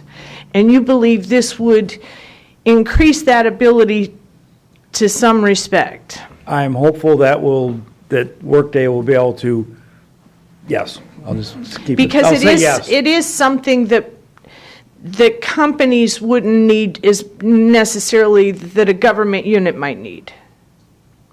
That's probably a fair statement, but I'm still hopeful that through the whole purchasing, procurement, contract I mean, even for process- your own benefit. Yeah, for my own, yes, exactly. Even for your own That we can- benefit, you want to be in a situation where if a bid was this amount, you haven't paid this amount and you're still cutting checks and Right. you're not, Right, and that's something's something that not we've talked flagging about you. internally in my office, about being able to tie contracts to vendor records. And Right. then when payments are made against a contract, then you're tracking it that way. And then if a change order comes through, you tie that to a contract. So you that know sort of it's thing. increased, right, yeah, So that's I'm exactly. I don't 'cause- know for sure, but that's on our list of, want to haves, if you will. Right, I worked in a previous thing, when I would ask for a vendor run on a certain contract, I could get that, and I don't know that we could do it that way necessarily with one We solution. cannot do that today. Okay, that was my question there. And then my next question is for Mark, Executive Delden. So it ties into what Julie says, but I'm going to word it differently because what I'm asking actually is different. She's talking about real-time read-only access. And actually what I'm thinking about is not that at all. I'm thinking about the once a year that we do the budget. As Commissioner Sabatini said, we have all these different things in this one item. We have all these different things we can go in and out of a breeze. We have two ways to look at the budget. The first is we can have a book that's hundreds of pages and look through that. The second is we have little sections of budgets from each department to look through on here. Either way is quite cumbersome. Is there any aspect of this for us or our staff that isn't part of the lawsuit and isn't about that? It's only about during budget time when we're attempting to analyze the budget. Is there any way we as a commission could also come into this century? Steve, maybe you can better understand that. I didn't mean you to understand, but his office puts the budget together. Yeah, that's something we can certainly look at, Commissioner. And it's this idea of live data, right? And where do we stand on the budget and those sorts of things. And it would be nice, and I don't know if it's this program, but it would be nice for our staff to be able to look at things in a way that they can assess things. Like I said, even on one agenda item, when I'm like, okay, which document was that thing that I read yesterday that I needed to ask? And it's very clunky the way that we do things. And I'm just wondering, just during budget time, instead of just having a book, if there's anything part of this product that we could benefit from. I'm hopeful that the budget process is one of the processes that has the most transformation, I'll call it that way. Okay. What that exactly means, I don't know as I stand here today, but it's a very clunky process even internally in my office. Okay, so as you're implementing this over time, is there any chance, obviously with the approval of the executive's office on certain items, that you could collaborate with our department on what our needs are with regard to this, and it may be completely reaching out separate? to departments specifically about their needs across the entire not HR, but more on the finance side. And I'll certainly keep in mind what you're mentioning. I don't know enough about the whole budget module. No, and I can't even tell you specifically what their needs would be, so I Right. can't get specific. I just think a lot of times when we implement things, the input is indeed from several of the departments, but it's usually programs that we don't need to have any input Right. on. I just was hoping that there would be an access for that discussion to take place. Duly Okay. noted. Okay, thank you. Thank you, Chair. Chair, if I can just try to recover from my very last comment. I can tell you that it is the goal of the executive's office that this system is efficient for everybody. So based on what comes of Mr. Smiegel's comments, if we can find a more efficient way to get the commission information, particularly during the budget review season, we'll do it because they're swamped. And many times when we have these budget hearings, we leave, or, Kyle or Crystal will email us a list of questions that came out of that day's meeting. And then, Steve's office is gathering all this information. But if there's a more efficient way to get you information, we support that 1,000%. Thank you. Is that Thank better? you. Okay, thank you. Thank you for that clarification. Steve, I think he just bailed you out. Commissioner Romano. Thank you, Chair. Let me start off by saying my IT limitations is to talk to Wal Cable yesterday, and after I got through with him, he said, "You know what you need? You need a fire stick." And I thought he was talking about something you like to barbecue with. So that's my knowledge of the IT. But I do know a little bit about money, and these numbers scare me. And I'm be totally honest with you. I'm looking at these numbers, and I look at $10 million over a period of time. We just got through with $300,000 yesterday. We got new jail improvements coming up. We got a 911 surcharge coming up. We got Martha T. Berry that's crying for us. And we have the DIA that we just had a millage increase for. So I'm asking, since this is somewhat of a security thing that could help us with a security breach, not having a security breach, have we looked into something that maybe Homeland Security could come up with a grant? I love grants, Mr. Smeagol. Have anybody looked into it? Or Mr. McKinnon? Mr. Romano, I certainly think we could look into that. I'm not quite certain that there's a grant like that out there. If there was, I think we probably would have pursued that already. What I can share with you is we are currently in a competition for talent across the board, every place in every corner of this county. And we're competing with a number of jobs that there just aren't enough people to fill. If we don't have a employee experience that is optimal, we're going to continue to lose and have to rehire and retrain employees. There's a huge cost to rehiring and retraining employees that I think is not something we can quantifiably put a number around necessarily, but that's a huge reason of why I'm here and strongly supporting this Workday product, because that experience that you've all had with our multitude of different systems is really cumbersome for our employees. And when you can go and have a better experience someplace else and maybe make slightly more money someplace else, you're probably going to go to that someplace else. And we want this to be the place where you want to stay and where you want to stick. They wouldn't have the pleasure of working with you. Mr. Schmiegel, if I may, the money that's in capital outlay, you say the money is in capital outlay now. How much money is actually set aside for this? For the entire $3.8 million. It's in there now? Yeah. That's So something that... The total contract, both contracts for 7 years is 10.3 or 10.4 million. 10 point something, go ahead. Well, what's set aside is about $3.6 million in the capital improvement fund to fund the first year licensing fees plus the implementation costs. The other licensing fees in future years will come out of the general fund. They will come out of the general fund. It'll be in JACO's maintenance agreement line item. And this be over a period of 7 years, you mentioned? Over 7 years. Thank you. That's all I have, Chair. Thank you. Commissioner Kraft. Thank you, Mr. Chair. Andy, this one's for you. If we approve this and we transition over, does the history of employee trainings disappear? No. Good, because Kyle's really concerned that he's going to have to retake some other trainings, and I just want to make sure for his sake he's okay. And a quick note, CMH, we just implemented a new finance and HR system software program, and I spoke with Steve, and to piggyback off of Commissioner Matuzek's comments about everything being in sync. And with our new program, and now possibly this new program, Steve and I have talked. We are going to continue to talk to assure that everything meshes on both of our ends. So thank you, Steve, for working with CMH on that. Thank you, Mr. Chair. And thank you for initiating that, Commissioner Kraft. Commissioner Brown. Thank you.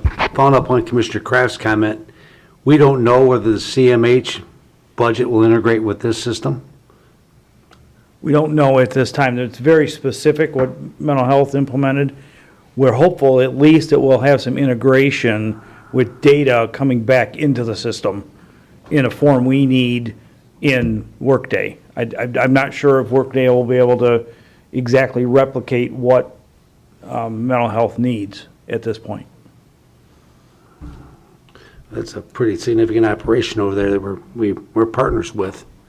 If we don't have a good cooperative relationship. That's the integration of coming back on data feeds on a very, periodic basis, but fairly, quick in terms of, maybe once a week or whatever. I'm not going to commit to that, but it would be data feeds coming back from mental health into Workday so we know what's happening from the mental health side. Okay. The implementation of this sounds very extensive and very lengthy. Who's going to be here to support the program? Is this something on us to give us a manual and say you're on your own? What type of support are they planning on providing included in the contract? What type of support will they get? During the implementation? Yeah. Maybe we let them speak. I'll have folks from the light. I don't want you coming back here and saying, guess what? We need more money from you to pay them to train us on the things that we just bought from them. Yeah, thank you, Commissioner. My name's Steve Yon. I'm with Alight Solutions, and I've been on about 80 of these Workday programs. So during the implementation, we're supporting you through your testing and you're taking your business requirements and configuring them in the system, building integrations to third parties. And we're there for your stabilization too. Once you go live, we have on-site support to help you through those first 6 weeks or whatever it takes. Where are you based out of? We're based out of Chicago, or a suburb of Chicago, but we have associates from our deployment organization pretty much all over the country. Okay. So what type of support we provide? Would this be on a Zoom meeting support or how? Thank you, Commissioners. Very hybrid. So we're doing a lot of meetings in person so that you can kind of show us what you do today, what the business requirements are. Then there'll be periods where we're actually configuring that and we can do Zoom check-ins. Then we'll come back and walk you through that system and let you start your testing. Okay, thank you. Again, going back to the contracting and licensing, Jacqueline and the whole team, we bought a level of service from them. We could probably spend $20 million with them if we wanted to, if we wanted more bells and whistles on the system. What level are we on the spectrum of services they offer with this solution? And I guess it's going to the point that are we gonna come back a couple years from now and say, guess what? We need another level of solution to serve our problem. We don't have that, but they'll provide it to us. They got it ready for us, but it's gonna cost another $5 million perhaps. So that's what I'm asking, talking about grades and levels of programming. Thank you, Commissioner. My understanding is that Workday provides one solution. I shouldn't say one solution because it's a bad word around here. Bad choice. Yes, I apologize. They provide one level of service, whether we are IBM, we are Macomb County, or we are Centerline, Michigan. You purchase the product that you get, you're all on the same platform, from my understanding. We will not have to buy up anything in the future. Is that true? We get the same level of support IBM or a major company we get? Correct. Sorry. Jody Renzel again here. Yes, Yeah, hi. so everybody is on the same version, and everybody has access to updates to the application. You're always kept up to date on the newest version. And yeah, you're at the same level of service that those other customers that have worked. You said something earlier about the fact that we're going to gain benefit from all the other users, all the other companies that use this, and we're going to receive this benefit. How are we going to receive benefit from someone working at another company that benefits our system here in Macomb County? Well, for example, obviously, Oakland County being a neighboring county, they're using the application, and they've done some things where they've developed reports that are applicable to them, and being able to leverage that community that we have, we have so many customers that are constantly helping us develop and adding input into our products, that information is shared within our community. We have a very strong user community on the Workday platform. Use a basic simpleton like me. We got like an S drive, all the good ideas go on your S drive, so you guys can take and develop to sell to other people. How do we benefit from those things going into your general file? I'm not sure. You understand? I'm going to bring Larry up. I mean, you get other ideas. People produce different solutions for their unique environment. Sure. But how do those solutions migrate to us? So it's, the community is our term for the fact that it's where people come to share ideas. The advantage of everybody being on the same version of software means that the 100+ government customers we already have that have already implemented a best practice business process for hiring somebody working at a county jail or for staffing for an EMS, those business processes and those workflows are available to you to be able to bring into your system and use without having to customize them, without having to pay for them, without having to elaborate. That's what I meant by the benefit of the journey that these other customers have already gone through, because they've already been there and done that. Similarly, you may find that you've come up with a best practice or developed a best practice that someone else may want to do, and what you end up with is a collaboration now between other people and other governments. We have user groups within our government community that get together and talk about best practices and talk about ways of ideas, without us, by the way. It's a user-to-user sort of situation. So that's what I mean about where these benefits of a single platform come from. How do we find them? How does the person in accounting who's trying to figure out a process find them on our system? How do they know that they're available to them? Sure, it's a great question. On the Workday website, there is a community. It is one of our websites, and you will have access to that. Your users will have access to that. They'll be able to go in, and it's just much like you would do a Google search or search on Amazon for a product. You just be able to go in and do a faceted search, find the thing that you're looking for, and find the thing that best meets your need. And if not, just put out a general request. Hey, I'm looking for a business process to help me improve the way that I do accounts receivables, and they'll get responses from other customers, and not just government customers, but from all walks of life within Workday, to be able to help them answer that question. Okay, thank you. It sounds good. Very good, sir. As Commissioner Kleinfeld talked about, the invoice tracking would be helpful for everyone, the whole team, right? We're all on one team here. We're one team, one mission, trying to serve the public and make sure we do it as efficiently as possible. And to give this board, who runs responsible for budgeting all this, and have oversight over the whole county finances, to get that information easily. Is there going to be, I mean, that seemed like a pretty easy question to understand. So, I mean, we can try, you got a process now that you use.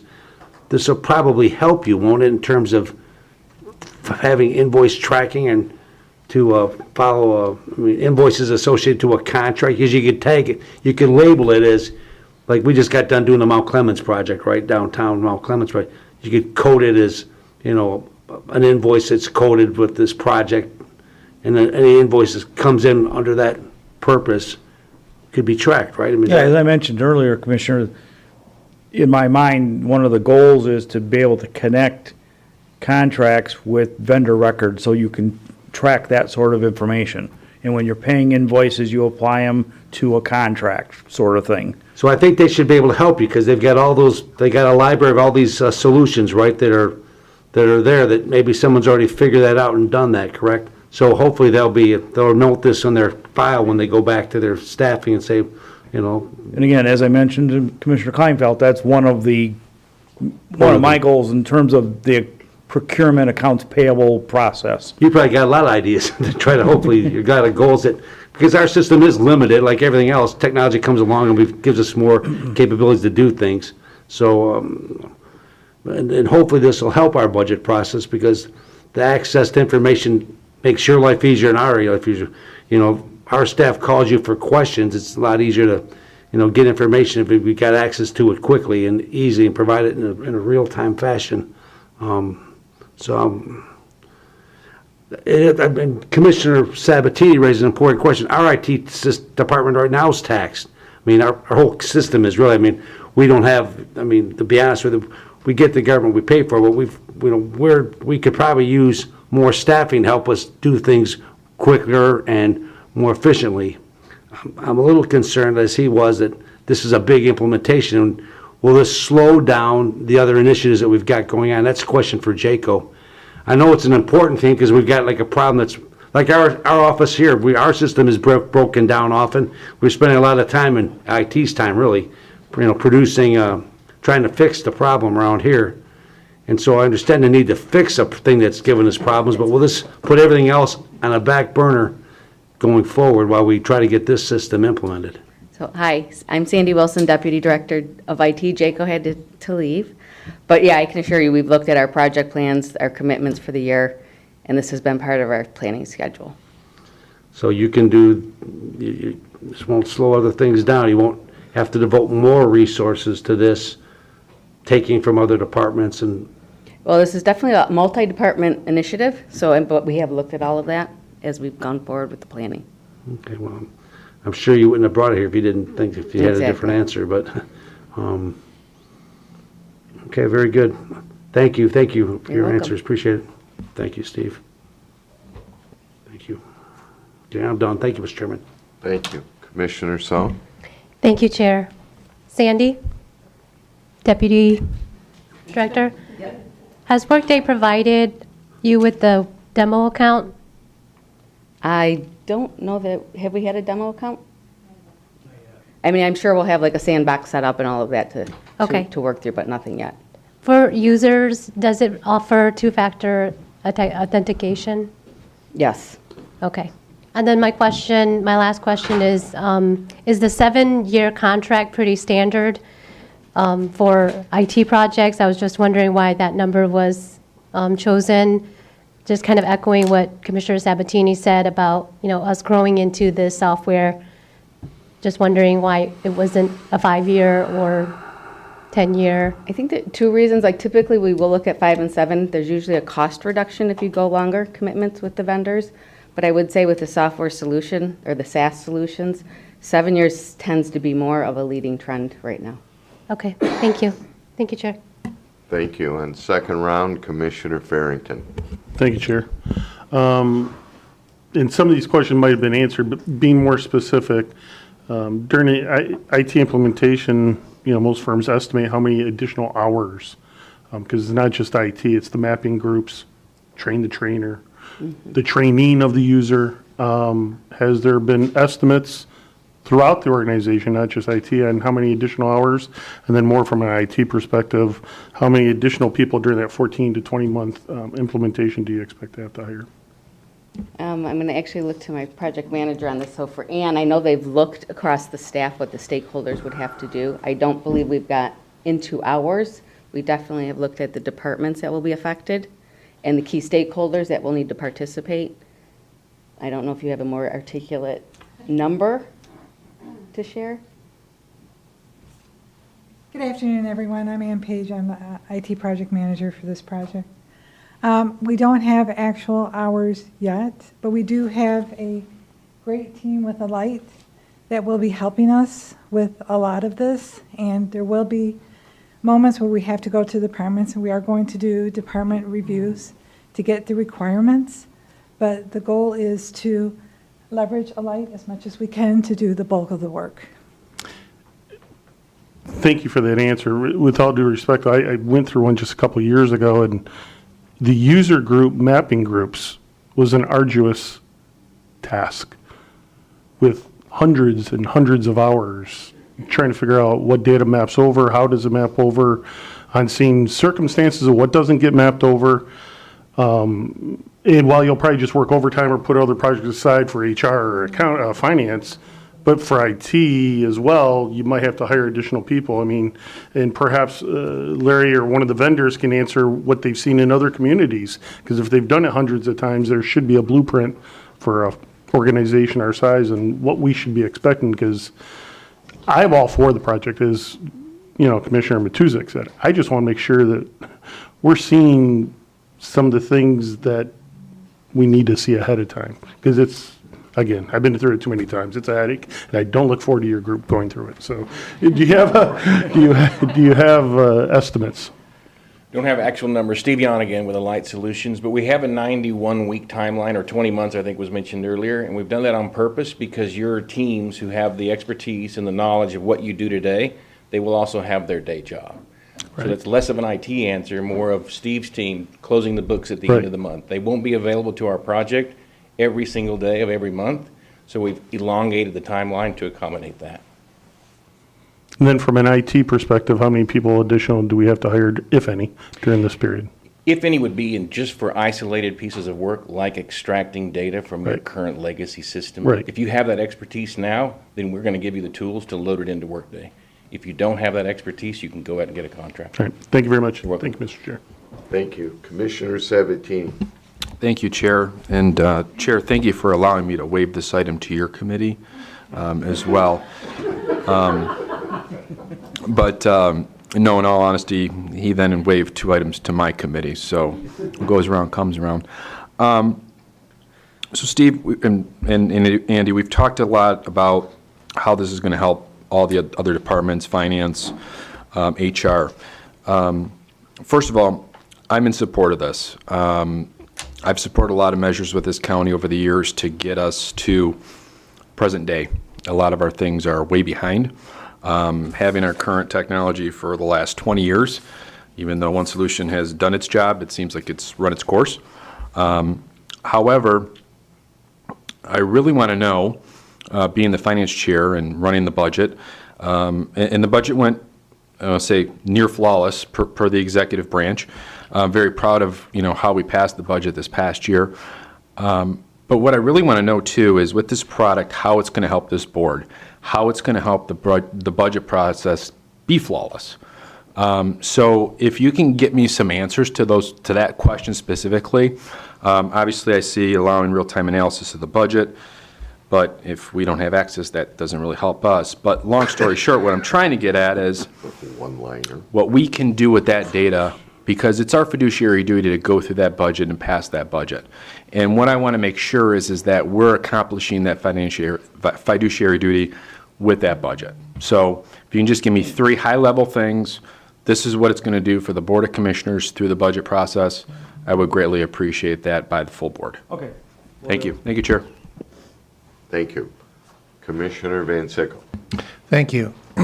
Mr. Smeagol, in your interchange with Commissioners Brown and Kleinfeld, you mentioned several things that you were looking forward to seeing if it could be done, or you hope they could be done. Why haven't we checked out whether those things can be done as part of the investigation of this product? We went through demos, and you can't see every aspect of the system in a 1-day demo or a 2-day demo. From what we've seen, I'm very hopeful and confident that we can accomplish what I was alluding to. See, I don't like the word hopeful. Yeah. I like the word, I know we can do this.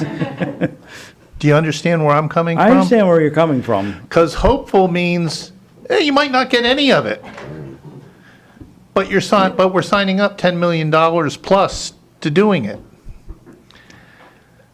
We don't have contract management today. We know that there's contract management in Workday.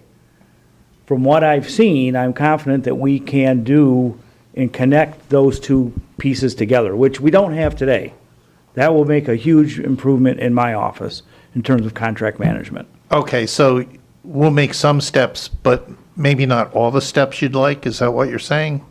You're confident we'll make some steps in the right direction, but Yeah, I'm maybe confident not we all the will have an steps? improvement in our contract management process.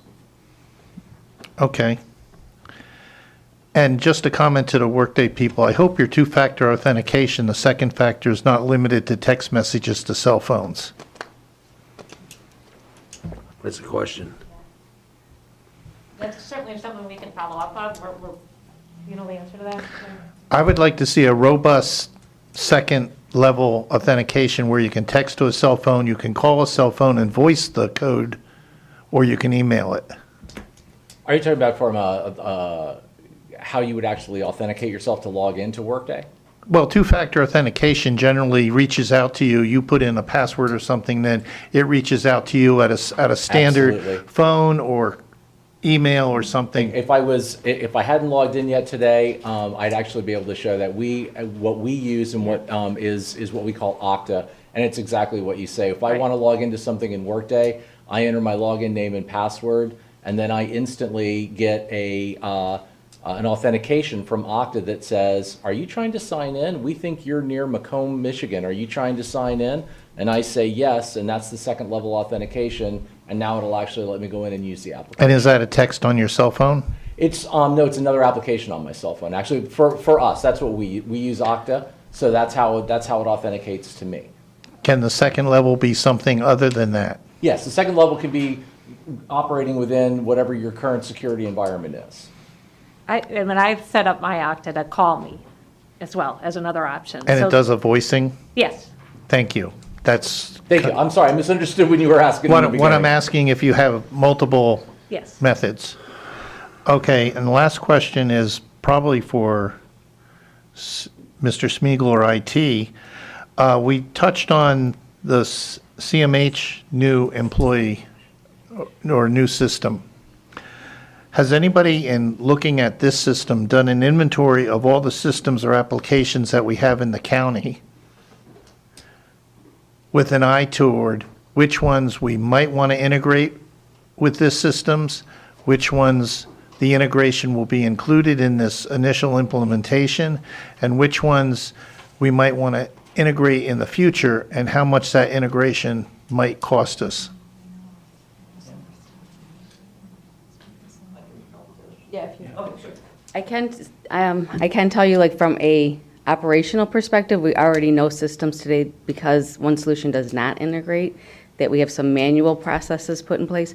Those will be replaced. There is an interface capability built into Workday that we're really excited to start using. So there's some targeted ones. I know there's a wealth of other ones other departments like CMH would like to pursue as well. Not a lot of discovery has been put into that at this point, though. So when you say there's some that you're looking forward to using, would that be our IT staff using it, or would we contract that out to the Workday people to integrate that for us? I think it would be a blend, really to get it implemented. IT would obviously have some working knowledge of what it's integrating to, because many of them are Macomb County systems already. And has But we would anybody, use has Workday to anybody help. made an estimate of how many millions that's going to be? I don't believe it will cost any money if they're existing systems, because this API integration factor is something part of inherent to the tool. Okay, if our IT people do it. Correct. But if we reach out to Workday, there'll be certainly cost. I think there's a separation between a system-to-system talking, which may become more costly, versus an integration of data being shared. So I Okay. guess it depends how robust we go with the design. If that does that answer Okay. your question? But somebody has an inventory of all those systems? Well, we have an inventory of all the systems in place. Which ones actually need financial communications or HR communications has really yet to be assessed completely. Can you share that list?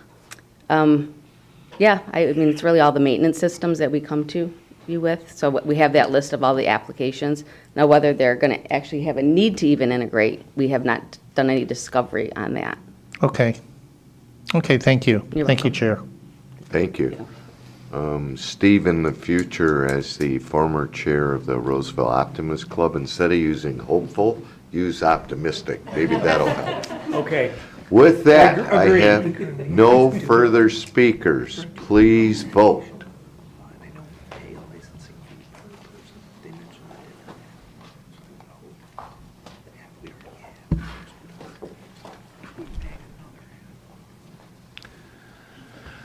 Good point. The vote is to refer to full board. Who's missing? Commissioner Vansickle, I need your vote. Mr. Van Sickle, we need your vote, please. He's a deciding vote. Motion passes 13-0. Thank you. Thank you very much to all the presenters for this very lengthy presentation. Well worth the money. Thank you, everybody. Thank you. Next items on the agenda are ordinances. We have 7A, an ordinance to establish criteria for providing qualifying veterans enhanced assistance with the payment of burial expenses.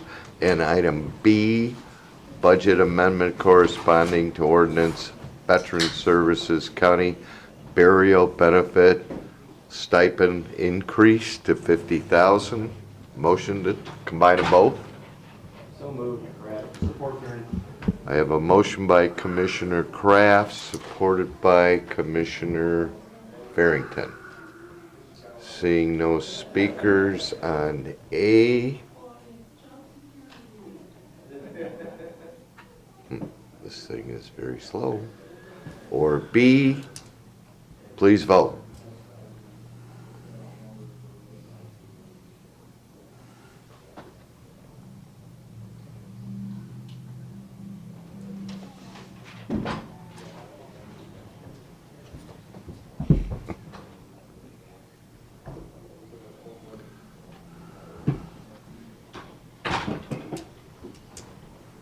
Motion passes 13-0. Thank you. We waited for you this time, Don. Thank you. You're welcome. Item 7C, an ordinance to establish the compensation of the Macomb County Commissioners pursuant to Section 10.11.1 of the Home Rule Charter of Macomb County, Michigan. I need a motion to refer it to full board. I'll make the motion. Support Zinner. Motion by Commissioner Farrington, supported by Commissioner Zinner. Let me see here. Having no speakers. I have a question, but my thing's going slow. Okay, so it's not my fault? It's not your fault. Okay, you may speak. Thank you, Chair. A couple of things. The first is, when we redo ordinances, we had established quite some time ago that we see the strikeouts in red and the additions so that it's easy to see the changes. There was a change that I came across that I talked to Crystal about yesterday that actually could affect every one of us, and it was a mistake that shouldn't be happening, and I almost missed it because we're not seeing those changes, and we really want to get back to that standard, and I don't hold anybody accountable for that because we've had a lot of turnover, and a lot of the institutional things we used to do I think have kind of been lost. So the second thing is, Don, don't worry, I'm not going to make an amendment, but I'm just going to speak to it. Every year since we raised the chairs thing, every 2 years, every time this comes up, I have made an amendment to lower the chair's salary. And every time I do it, the person sitting there takes it personal, as if I'm trying to take away money away from them particularly. And every year I have failed miserably. And I have no reason in talking to people to believe any different that I would be any more successful this year than I have in years past.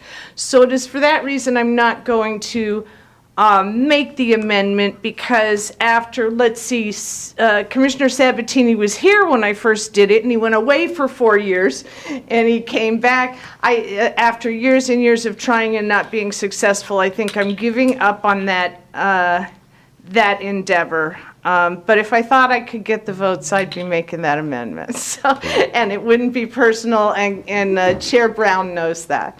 So that's all I have to say right now. Thank you. I'm sure that's appreciated by at least some in this room, that it's not being amended. No other speakers. We have a motion and support. Please vote.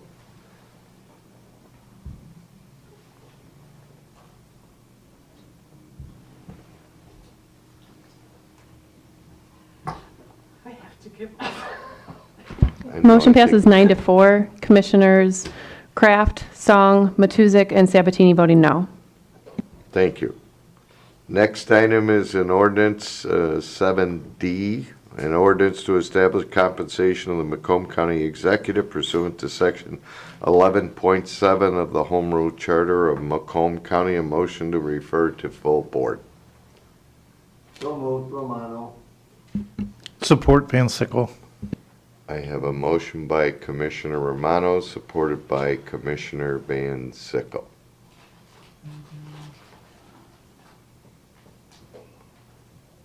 Commissioner Song. Thank you, Chair. How often do we revisit these ordinances for compensation?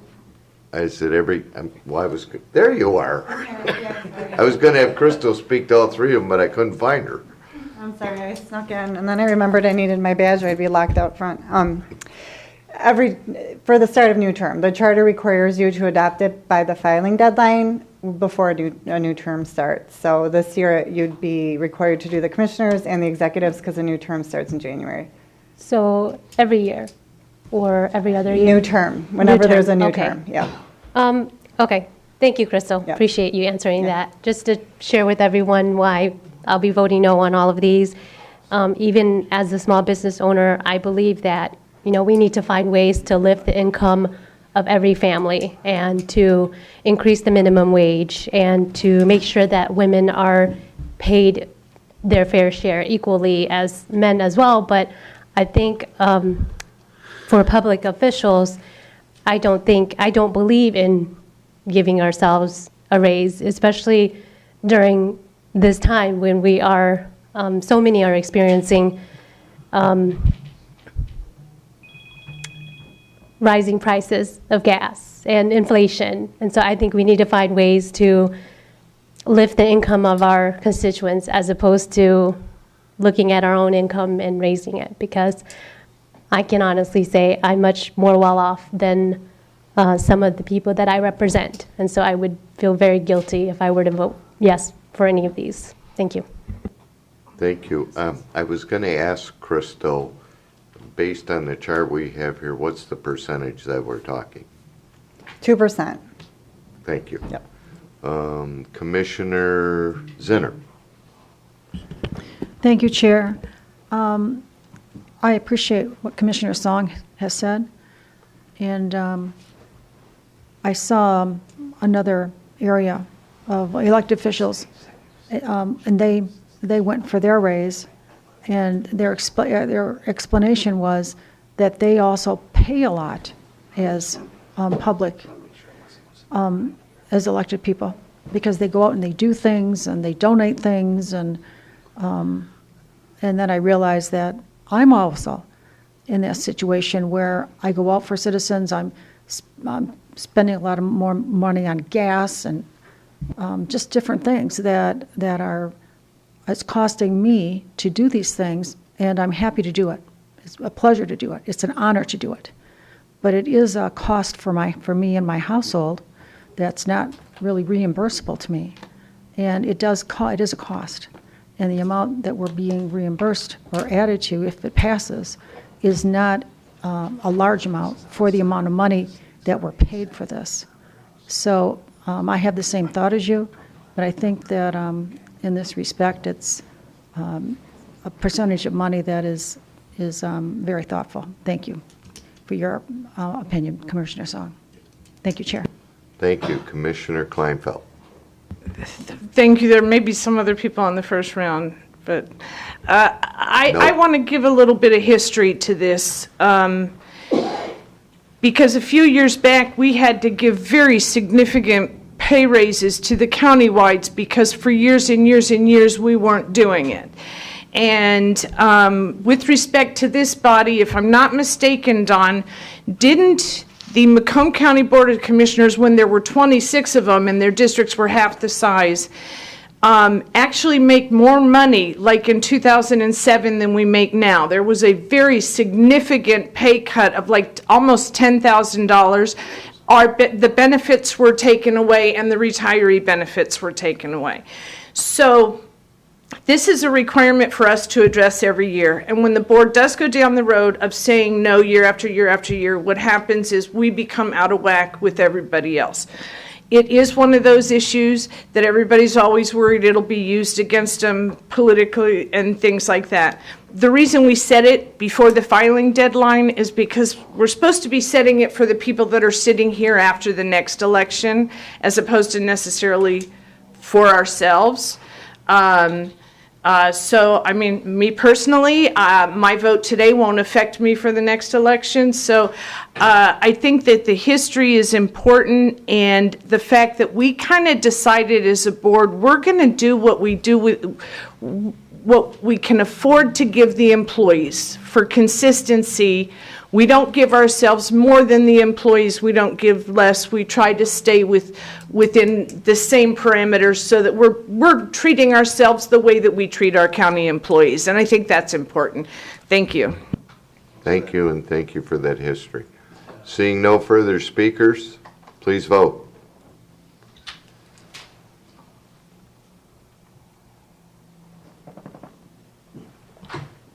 Romano votes yes. Later it gets, the stranger it gets. Motion passes 9-4. Commissioners Kraft, Song, Matusik, and Sabatini voting no. Thank you.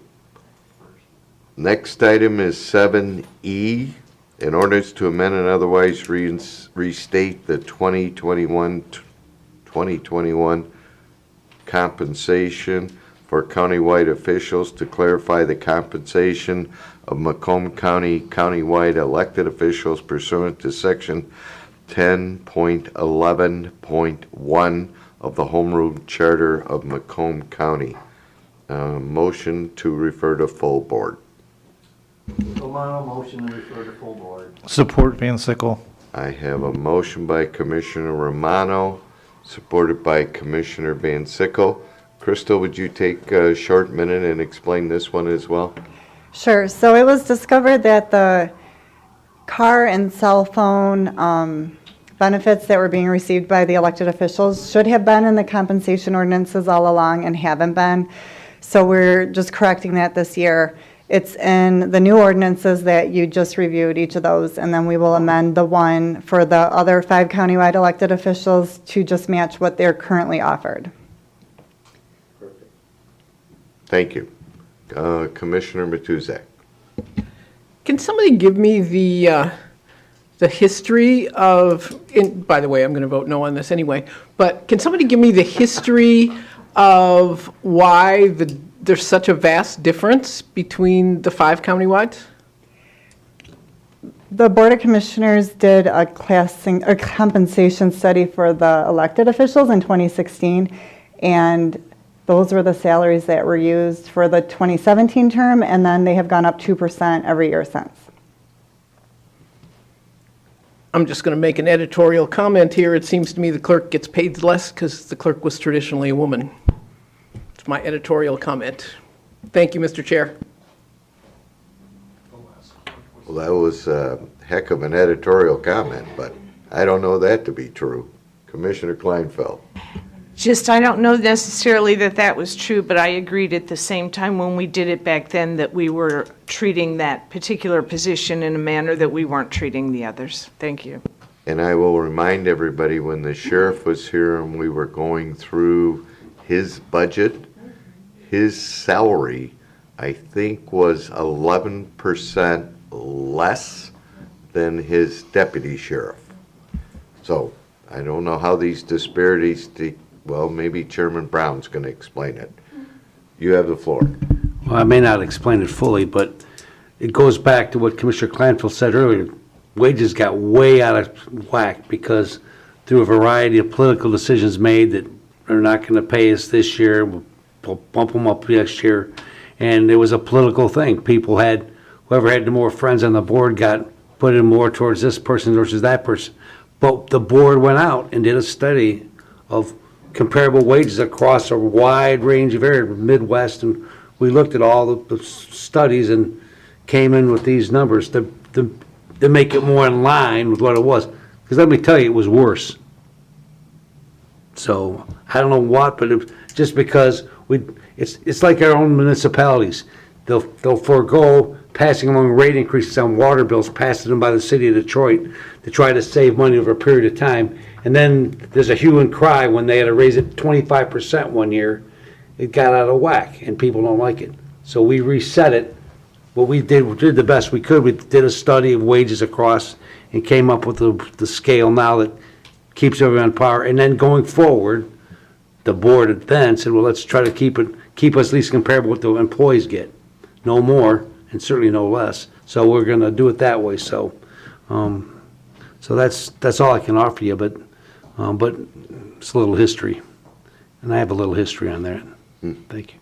Back in the day, I'll tell you, I know we're going long, but let me tell you, back in the day, there was a time the board commissioner paid per diems, which meant they got paid by the meeting, which made it hard. No one knew how much we were being paid.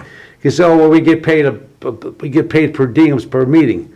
Well, guess what happened? We had a lot of meetings. And let me tell you, they weren't all very productive either.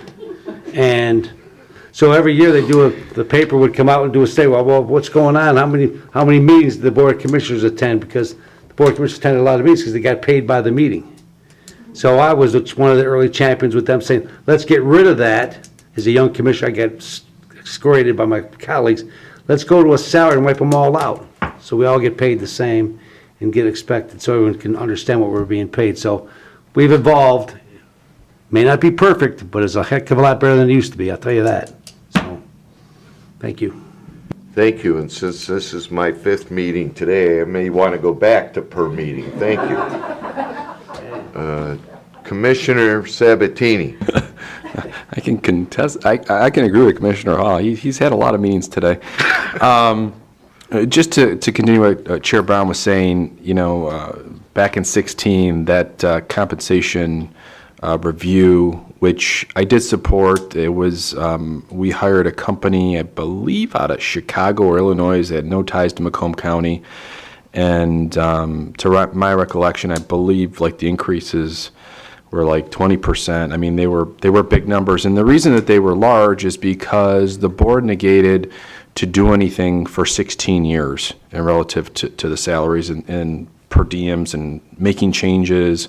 So yeah, it's not perfect, but there were definitely a lot of changes years ago to fix some of those. And also, when we went under a charter rule of government and we or executive form of government, we had to start from scratch and make those decisions and change things. And over time, there were a number of changes that happened. So as complicated as this may look, it was certainly much more complicated 10 years ago. So thank you, Chair. Thank you. Commissioner Farrington. Thank you, Chair. A couple things. Coming from the state legislature, where they also have to vote on their own pay, which I think is a ridiculous format that any of us are voting on our own pay. That's why the pay hasn't changed in 22 years, I believe. In fact, it went down 10%. Because everyone wants to make a statement, and now you end up having 24-year-olds and only retirees that want that job. So nothing against those, but that's, you have to compensate fairly. I appreciate the fact that there's a 2%, whatever number was come up with the study, the 2% annual is what I appreciate, that, whatever we're doing for the county employees, what we're doing. No more, no less. So I do appreciate it. And the next time the board chair wants to go into the story in his childhood, I want to know if he rode his horse in and wore a white wig to the, thank you very much, Chair. Don't respond. Point of privilege. Yes. Thank you. Two things I would like to point out. Jeff, I don't know if you were there for the vote when we reduced it 10%. Okay, I was. My prediction was the next day the paper was going to say, why didn't we reduce it 25%, or why don't we work for free? And I walked in the caucus and there was the headline, state reps should work for free. So those things need to be factored into consideration, and I would challenge everybody to take the 17 requisitions that are currently in the coffee room here, take them down and look at them and read them. The starting salaries on many of them are $23,000 with a high end of $27,000. That's 17. We are currently, I think McKinnon said today, 447 employees short of what we were 2 years ago in Macomb County. There's reasons for all of that. Just ask them. Commissioner Farrington. Thank you. One more last quick one. Anyone that thinks this is a raise, it's not. Inflation went up 7.2% last year. Yeah, good So point. this is a Thank you. decrease in compensation. Seeing no other speakers, please vote.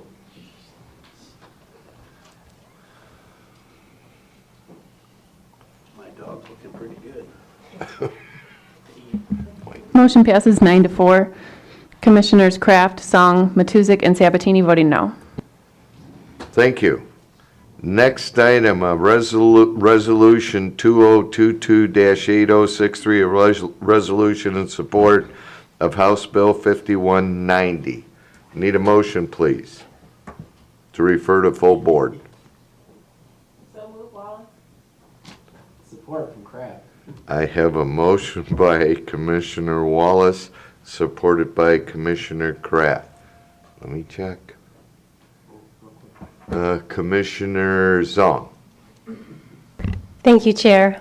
Commissioner Nard, I'm sorry I have to vote no on this, not because Commissioner Farrington's wife wrote the bill, but because I did look into the bill.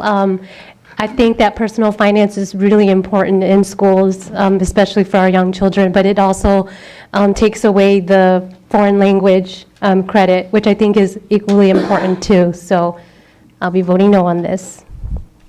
Thank you, Chair. Commissioner Matuzak. I also will be voting no on this. I am a firm believer in local control, and curriculum decisions should not be made in Lansing. Curriculum decisions should be made by local school boards and superintendents and educators and curriculum committees that are comprised of teachers and parents. I think Lansing spends enough time mandating what should be taught in school. Thank you, Mr. Chair. Thank you, Commissioner Kraft. Thank you, Mr. Chair. I just want to know why Commissioner Farrington didn't introduce this resolution. Thank you, Mr. Chair. You don't have to answer. Thank Wes you. gonna give him trouble. Commissioner Nard. I respect, everybody's opinion, but I also understand that the legislators and myself, we are parents, we are teachers of our children, and it's very important, especially with the economy the way that it is now, that these kids understand how to handle their finances. It's just very important. A lot of things have been taken out of the school system, and fortunately, when I was in school, we had finance, and I was able to sustain myself through a lot of things simply because of the finance that I learned in grade school.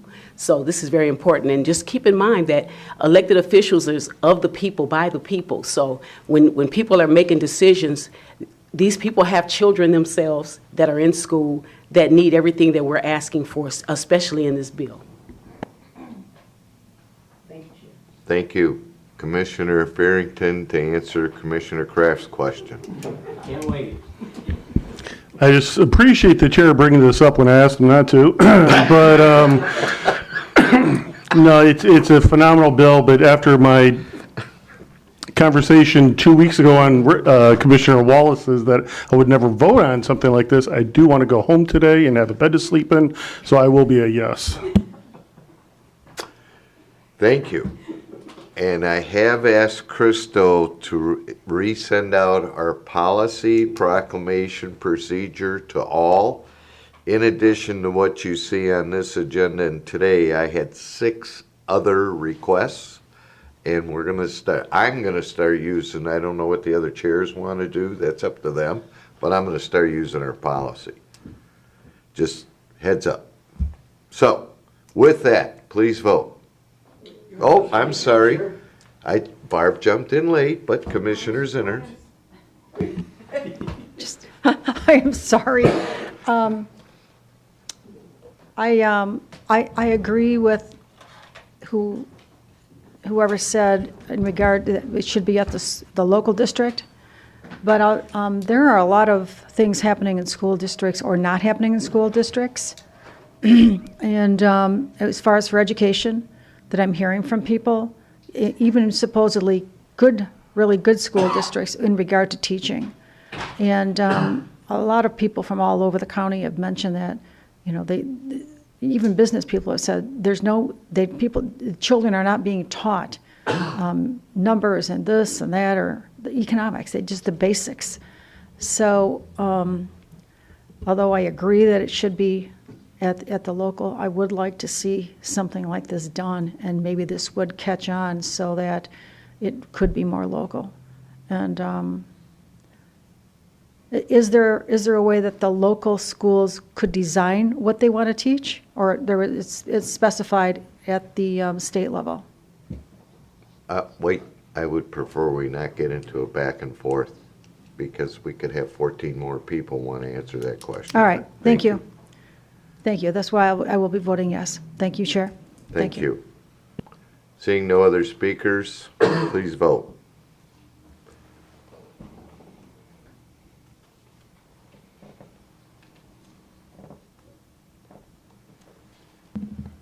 Motion passes 9-3. Commissioners Kleinfeld, Song, and Matusik voting no. Thank you. Next item is proclamations. A proclamation commending Police Chief Michael Patrick upon his retirement from the Armada Village Police. I'll make that motion, Mr. Chairman. We have a motion by Chair Brown, support by Commissioner Wallace. Any discussion on that? Seeing no speakers, please vote.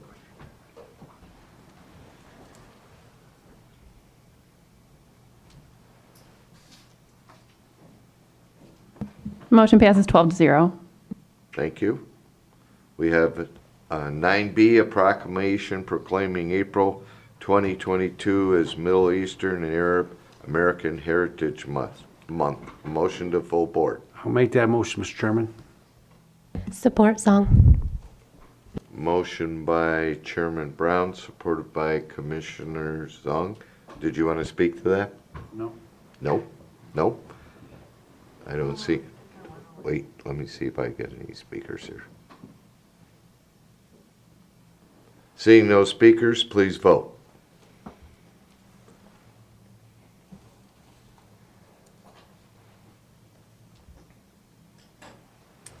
Motion passes 12-0. Thank you.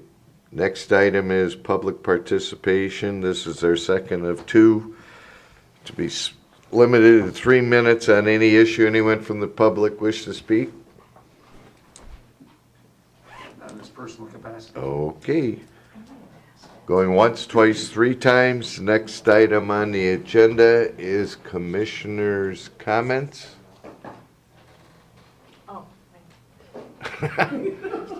We got a new way of hitting the button. Oh, me. Oh, but go ahead. Commissioner Kleinfeld, right after Commissioner Sabatini was first. Thank you, Chair. Today, myself and Commissioner Hall attended the retiree health care plan review, and the actuary was there reporting on the numbers from 2019, actually. But Commissioner Hall requested that I invite the actuary to my committee, which is the Finance Committee, to present and give us all an update as to where the retiree numbers are as far as the healthcare numbers, probably as well as the pension, just kind of a oversight for everyone so that they know where we stand as far as funding status. I can tell you we're in a very, very good position, but I'll let the actuary explain that more in detail, and certainly any questions that anybody has during that committee can be answered at that time. So, thank you. Thank you. Commissioner Kleinfeld. I just have, Chair, I thought the way that you handled the number of people that were here to introduce themselves very well. Just wanted to say that. Thank you. Thank you. Commissioner Kraft. Thank you, Mr. Chair. Yes, nice job today. CMH held a roundtable last week regarding the Ukrainian crisis. Our communications director at CMH put together a little one-pager that I'm going to send around. It has some links from some of the news stories and things like that, so you all can see what happened. So we are actively engaged in that. Our crisis line is open and ready to help Macomb County families. We've also helped Livingston County families as well. So while I was out last week, a staffer from Senator Tice's office who is out of Brighton called and said, "Hey, what are you guys doing about this? We saw your roundtable." So it's all around Southeast Michigan, and we stand by ready to help. So if you have any constituents that need help, please tell them to reach out to the crisis line, and I will get that one pager out tonight or tomorrow morning. Thank you, Mr. Chair. Thank you. At the request of Commissioner Sabatini, Chair Brown, and myself, we are having our money managers examine if we have any investments in Russia to see about pulling them out forever. With that, Commissioner Zinner. No, Thank not you, yet. Chair. I agree also. You did a wonderful job. Phil did a great job. And I think what also moved it along is all the participants did a wonderful job. They kept their time. I don't think anybody really, well, maybe the one from Harrison Township, you know those people from Harrison Township, as I joke about it, but they were all just wonderful, and they just knew what they wanted to say, and they were quick about it and professional about it, and they were just really all wonderful. They were just great to listen to. They were very interesting to listen to and timely, and I think it was just a great group of people. It was wonderful. Thank you. Thank you. And without Joe Romano here, I need a motion to adjourn. Motion to adjourn. We have motion by Commissioner Van Sickle, supported by Commissioner Zinner. Please vote. Thanks, everybody, for your patience tonight. I know it was a long meeting. Thank you, Mr. Chairman. Good job. Motion passes 12-0.